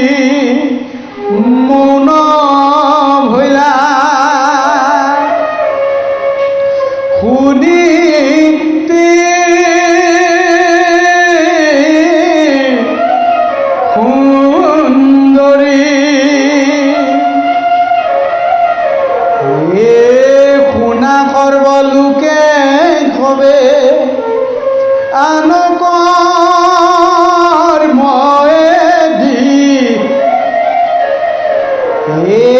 ঈশ্বৰ কৃষ্ণক ভজি যত্ন কৰি। গতিকে শেষত সুনীতি আই নিজৰ সন্তানক এই বুলিয়ে বুজনি দিলে যে বোপাই তই মই এই সুখখিনি পাবলৈ হ'লে এই জন্মতে আমি ঈশ্বৰক সাধনা কৰিব লাগিব। সুখ পাই পেলাই যদি আপুনি ভকতক চিনি নাপায়, গুৰু গোসাঁই চিনি নাপায়, আমাৰ সেই মানুহজনে এসময়ত শোচনীয়া হয় বুলি ভাগৱতে সিদ্ধান্ত দিছে। কিয়? আমি ধন ধান আহিলে আমি ব্যৱহাৰ কৰিব জানিব লাগিব। আমি ধন ধান আহিলে ভকতটো বাদেই আমি পিতৃ মাতৃকেই চিনি নোপোৱা হৈ যাওঁ। আৰু সেইজন মানুহক ভগৱন্তে কি কেনেকৈ ব্যৱস্থা কৰে বুলি কৈছে, যোনে যি কৰ্ম কৰিব তাৰ ফল পাবই লাগিব, ইয়াৰ পৰা আপুনি কেতিয়াও হাত সাৰি যাব নোৱাৰে। সেইকাৰণে কপিল প্ৰভুৱে মাকক কৈছে, হেৰ' মা, স্বৰ্গ নৰকখন ইয়াৰ পৰা গুচি যোৱাৰ পিছত নেদেখে, মানুহে ইয়াতে দেখে। বোলে কি? হে স্বৰ্গ নৰক দুয়ো ঐতে দেখা আই, হে কতো সুখী কতো দুখী এৰি প্ৰাণ যায়, কৰে শুভা শুভ কৰ্ম গুণৰে চাই, কৰ্ম ফলে জীৱে সুখ দুখ পায়। বোলে মা, স্বৰ্গ নৰক আৰু ইয়াৰ পৰা দ্বিতীয় এখন নাই, ইয়াতে পাবা। এইখন স্বৰ্গ সুখ পাবলৈ হ'লে তুমি কমচে কম এতিয়া কৰ্মকেইটা ভালকৈ কৰি যোৱা। এই কৰ্মখিনি সাধন কৰিবলৈ হ'লে আপুনি কি কৰিব লাগিব? আপুনি সেই ছোৱালী কালৰ সীতা নিচিনাকৈ আপুনি আউল লগাই থ'লে নহ'ব। এতিয়া বোৱাৰী হৈ শাহুগৰাকীক মাতৃৰ মৰ্যাদা দিব লাগিব, আৰু শাহুগৰাকীয়ে বোৱাৰীগৰাকীক ছোৱালীৰ মৰ্যাদা দিব লাগিব। এটা কথা মন ৰাখিব যে আপোনাৰ কঁকালৰ চাবিটো বোৱাৰী হাতলৈ যাবলৈ বেছি সময় নালাগে, আৰু বোৱাৰীজনী কঁকালৰ চাবিটো শাহুৰ হাতলৈ যাবলৈ বেছি সময় নালাগে। মোৰ ঘৰ মোৰ দুৱাৰ, যেতিয়ালৈকে মোৰ অভিমান আছিল তেতিয়ালৈকে যশোদাই নিজৰ সন্তানক বান্ধিব পৰা নাছিল, দুআঙুল ৰছী কমি কমি গৈ আছিল। গতিকে এই মোৰ আৰু মোৰ ঘৰ মোৰ দুৱাৰ বুলি যেতিয়ালৈকে মানি থাকিব, সেইখন ঘৰত তেতিয়ালৈকে গণ্ডগোলৰ পৰা অৱসাদৰ পৰা দূৰ হ'ব নোৱাৰিব। যদি আপুনি আজি এইকাৰণে আমাৰ ভাৰতীয় দৰ্শনবোৰ আমাৰ জানিবলগীয়া কথা আছে। আমাৰ বিয়াতে এগৰাকী আই সেই সংস্কাৰখিনি দি পঠিওৱা হয়। বৈদিক পৰম্পৰা মতে এগৰাকী আইক সপ্তপদী গমনত কি কৰে? 7 যোৰ তামোল পাণ ভৰি দি লগুৱাই লৈ পেলাই 7টা শপত বাক্য পাঠ কৰায়। ভাগৱত তাত ধৰ্ষণ জড়িত হৈ আছে। আৰু আহোম সম্প্ৰদায়ে চকলং প্ৰথাটোত কি কৰে? সপ্তপদীৰ বাক্য পাঠ কৰে, 7 পাক ঘূৰাই। আৰু আমাৰ নাম ধৰ্মসকলে কি কৰে? 7টা শপত বাক্য পাঠ কৰায়। আইগৰাকীয়ে তেতিয়াই শপত বাক্য পাঠ কৰায়। স্বামীজনে ক'ব, হে আই, তুমি প্ৰথম খোজটো আগবঢ়োৱা। তেতিয়া আইগৰাকীয়ে শপত কি বুলি লয়? হে স্বামী, মই প্ৰথম খোজটো এইকাৰণেই আগবঢ়ালোঁ যে এইখন ঘৰৰ আজিৰ পৰা সমস্ত দায়িত্ব মোৰ। এইখন ঘৰৰ দায়িত্ব, ৰন্ধন প্ৰকৰণৰ সমস্ত দায়িত্ব মোৰ। কাক সাক্ষী কৰিলে? ভাগৱতক সাক্ষী কৰি বোৱাৰীক, সমাজক সাক্ষী কৰি বোৱাৰীক আনিব গ'ল। তাৰ পাছদিনাখনে কি হৈ গ'ল? সংবিধান বেলেগ হৈ গ'ল। বোৱাৰীক পাকঘৰৰ পৰাই চিন মাৰি দিলে, আই তুমি নতুন বোৱাৰী, এই সীমাটোৰ ভিতৰলৈ নাহিবা। ভাতকেইটা সীমাৰ বাহিৰত যেতিয়া ওলোৱাই দিব, পাছদিনাখনে যদি বোৱাৰীৰ পাকঘৰত চিন লাগি গ'ল, আপোনাক কেনেকৈ মাতৃৰ মৰ্যাদা দিব পাৰিব? দ্বিতীয়টো শপত বাক্য ল'লে, হে আই তুমি দ্বিতীয়টো ভৰি খোজ আগবঢ়োৱা। আইগৰাকীয়ে ভাগৱতক সাক্ষী কৰি শপত বাক্য কৰিলে, স্বামী মই দ্বিতীয় খোজ আগবঢ়ালোঁ যে আজিৰ পৰা এইখন ঘৰৰ সমস্ত শাহু শহু দেৱৰ সমস্তখিনি দায়িত্ব মই মোৰ পাতি ল'লোঁ। সেইগৰাকী আয়ে যদি পাছদিনাখন কেহুক দেখি ৰান্ধে বাঢ়ে, কেহুক দেখি কি কৰে? দুৱাৰ মাৰে বুলি যে কয়। যদি মা ঘৰৰ আলহী আহিলে গাটো ভাল, মানুহজনৰ আলহী আহিলে গাটো বেয়া বুলি যদি শুই থাকে, সেইগৰাকী বোৱাৰীক শাহুৱে কেনেকৈ ছোৱালীৰ মৰ্যাদা দিব পাৰিব? এইখিনি শপত বাক্য পাঠ কৰাই এগৰাকী আইক বোৱাৰীৰ মৰ্যাদা দিয়া হয়। গতিকে এই কথাখিনি ক'বলৈ গ'লে আৰু এঘণ্টা সময় লাগে, আমি সময় চাই আছোঁ। গতিকে এইকাৰণে এই যে আত্মদৃষ্টিৰে আমি চাব জানিব লাগিব। যেনেকৈ অলংকাৰ, যেনেকৈ আপোনাৰ কাণফুলি, যেনেকৈ নাকফুলি, যেনেকৈ পায়েল, এইবোৰ কি হয়? এইবোৰ নাম লৈছে নাকফুলি, কাণফুলি, কিন্তু তাৰ মূল বিশেষত্ব কি হৈছে? তাৰ অৰ্থটো হৈছে সোণ। যেনেকৈ আপোনাৰ বোৱাৰী, ল'ৰা ছোৱালী, এইবোৰ হৈছে অলংকাৰ, কিন্তু তাক আমি মূল ৰহস্যটো কি বুজাব লাগিব? সোণলৈ ৰূপান্তৰ কৰিব। সোণটো কি হৈছে? আত্মা সদৃশে। আত্মাটোক আপুনি প্ৰাধান্য কৰিব লাগিব, আত্মাটোক নমস্কাৰ কৰিব জানিব লাগিব, আত্মাটোক শ্ৰদ্ধা কৰিব জানিব লাগিব। যদি মোৰ ঘৰ, মোৰ দুৱাৰ, মোৰ ল'ৰা ছোৱালী, এইখিনি কৈ থাকিলে সেইখন ঘৰত শাহু বোৱাৰীৰ মাজত মনোমালিন্য ঘটিয়ে থাকিব। সেইখন ঘৰত গণ্ডগোল লাগিয়ে থাকিব। সেইখন ঘৰ গুচি বাঁহতল হ'বলৈ বেছি সময় নালাগে। এই কথাখিনি আমি জানিব লাগিব। গতিকে আশা ৰাখিছোঁ যে এই মনোভাৱটো, মোৰ মনোভাৱটো এৰিব। আপুনি একোলৈ যাব নোৱাৰেতো নোৱাৰে। শুই থকা তুলিখনো আধাতে নমাই দিব যদি অলপ ডাঠ হয়। কিন্তু তেনেকুৱা এটা জীৱনলৈ আমি আহিছোঁ।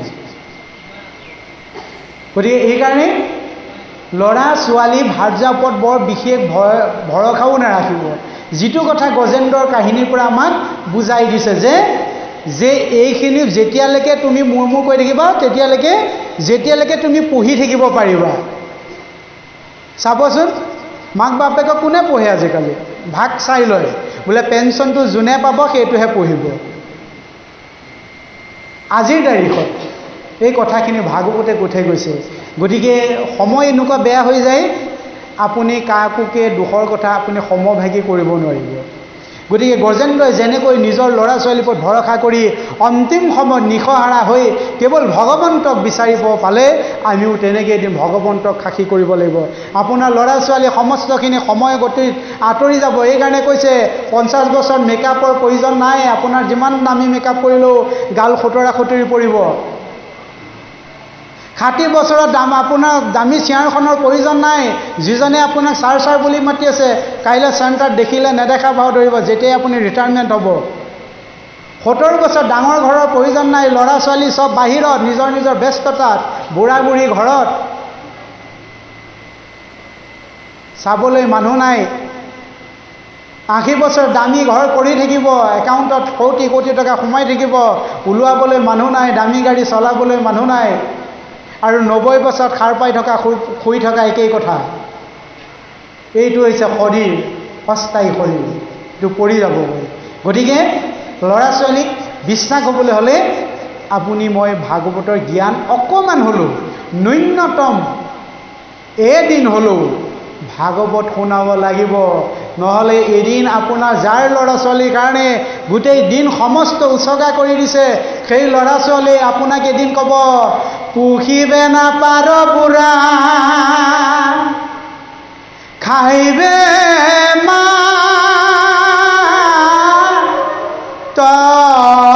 চাখ এইবোৰ কি বুঢ়া তই মৰিয়া নাযাখ বুঢ়া বলদক যেন গৃহস্থে নাদৰে তাকো পুত্ৰ ভাজা খমে সেহি মতে কৰে ইহিমতে সৰ্ববাণী বুলয় বিস্তৰ অৰ্ণমুঠি দিয়া বোলে ঐ বুঢ়া মৰ মৰ। আজি ল'ৰাটো ভুল হৈছে, কিবা হৈছে, বল ক্ষমতা আছে, সমানে সমানে লাগিছে। কাইলৈ আপোনাৰ ল'ৰাৰ এই ডিঙিত দাঁত হ'ব, আপুনি একো কৰিব নোৱাৰে। এদিন আপুনি বিচনা ধৰিব লাগিব, এদিন সময়ত পিলটো কাষতে থাকিব, ফালি খাবলৈ নোৱাৰা হ'ব। তেতিয়া এদিন আপোনাক ল'ৰা ছোৱালীয়ে কাঁহীখন ঠেলা মাৰি দিব, এই আপদটো নমৰাও হ'ল, নিজাও হ'ল। যেতিয়ালৈকে ল'ৰাটোৱে তেতিয়ালৈকে মাক বাপেকক বোলে মোৰ মা মোৰ দেউতা কৈ থাকিব, বোলে কেতিয়া? যেতিয়ালৈকে এখন ঘৰৰ পৰা এগৰাকী নোসোমাব। যেতিয়া এখন ঘৰৰ পৰা এগৰাকী সোমাব, তেতিয়া আপুনি অকণমান আঁতৰি আঁতৰি আহিব লাগিব। আৰু তেতিয়া এদিন আপুনি চকুলো বব লাগিব। আৰু তেতিয়া আমাক কি কয়?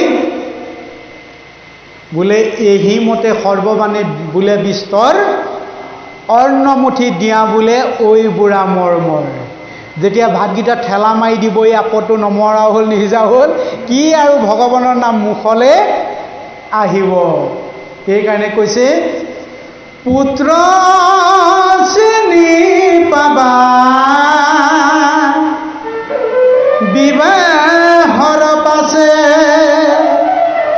ভাতৃক চিনি পাবা সম্পত্তিৰ ভাগে, ভাজাক চিনি পাবা বিধৰ কালে, ভগন্ত চিনি পাবা অন্তৰ কালে।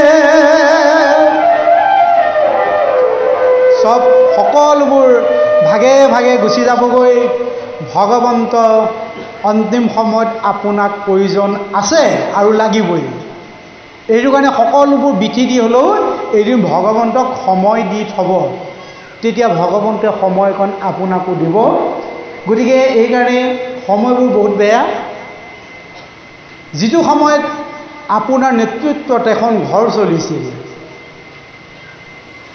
সেইগৰাকী শাহু এদিন কি অৱস্থা হৈ গ'ল, বৰ দূৰলৈ নাযাওঁৱেই। সৌ সিদিনাখন গড়াহাবি গাঁৱত এগৰাকী আয়ে 3 দিনৰ মূৰত বোৱাৰীক দৰ্জা ঢকিয়াবলগীয়া হৈছে, হেৰুৱাই।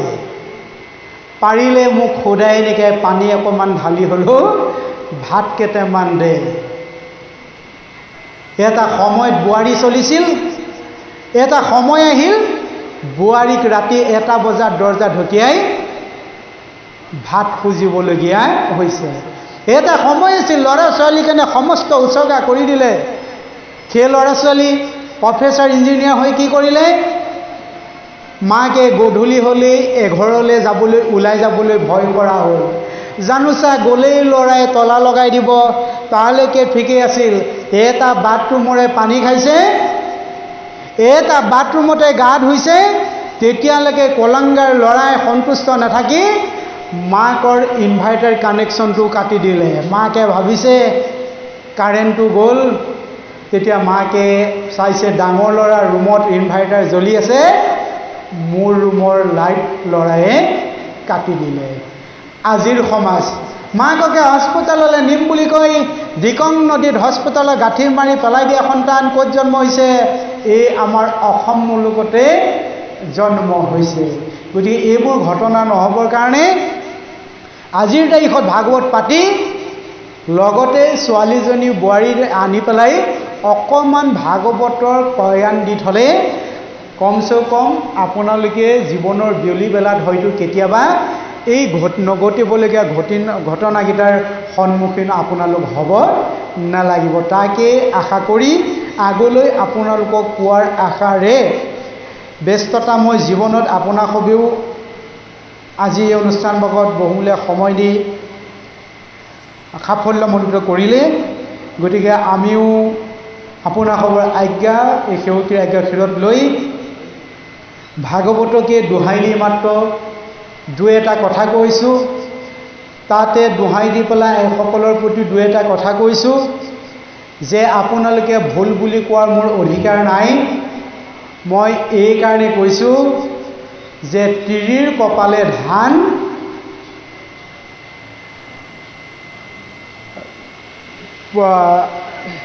মানিলে ধান নেমানিলে পুতান, তিৰিৰ কপালে ধন পুৰুষৰ কপালে জন। গতিকে এখন ঘৰ সম্পূৰ্ণ ধৰি থকা আইগৰাকী হৈছে আপোনালোক। সেইকাৰণে ভাগৱতকে দোহাই দি সুনীতিক দোহাই দি দুই এটা কথা যদি কওঁতে আমাৰ বাক্যই আপোনাসবৰ হৃদয়ত আঘাতৰ সৃষ্টি কৰিছে, নিজৰে সন্তান বুলি ক্ষমা কৰোঁ বুলি আশা ৰাখি আগলৈ আপোনালোকক পোৱাৰ আশাৰে যদি আজ্ঞা কৰে আমি ইমানতে দোহাৰি দিওঁ, নহয়নে বাৰু? ধন্যবাদ কৃষ্ণ।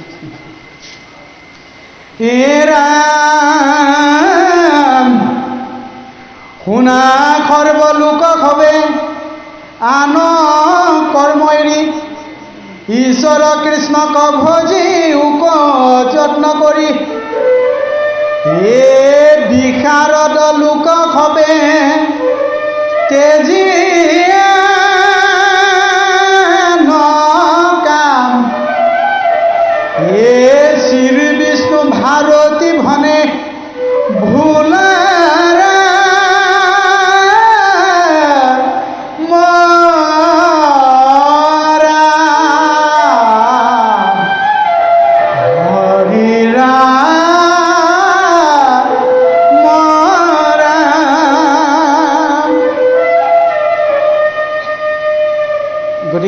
শেষত এতিয়া কবিয়ে বোলা ৰাম ৰামটো ক'বলৈ সকলোকে কৈছে।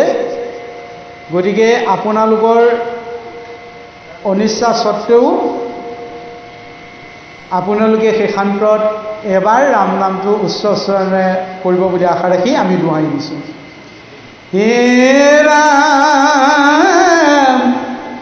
শুনা সৰ্বলোক হবে আন কৰ্ম এৰি, হে ঈশ্বৰ কৃষ্ণক ভজি লোক যত্ন কৰি, বিশাৰদ লোকে হবে তেজিয়ে হে শ্ৰী বিষ্ণু ভাৰতী ভনে বুলাৰা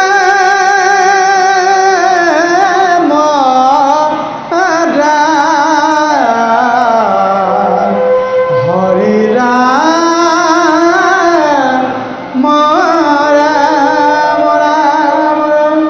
কৃষ্ণ কৃষ্ণ জয় ৰাম জয় জয় কৃষ্ণ জয় জগতগুৰু শ্ৰীমন্ত শংকৰ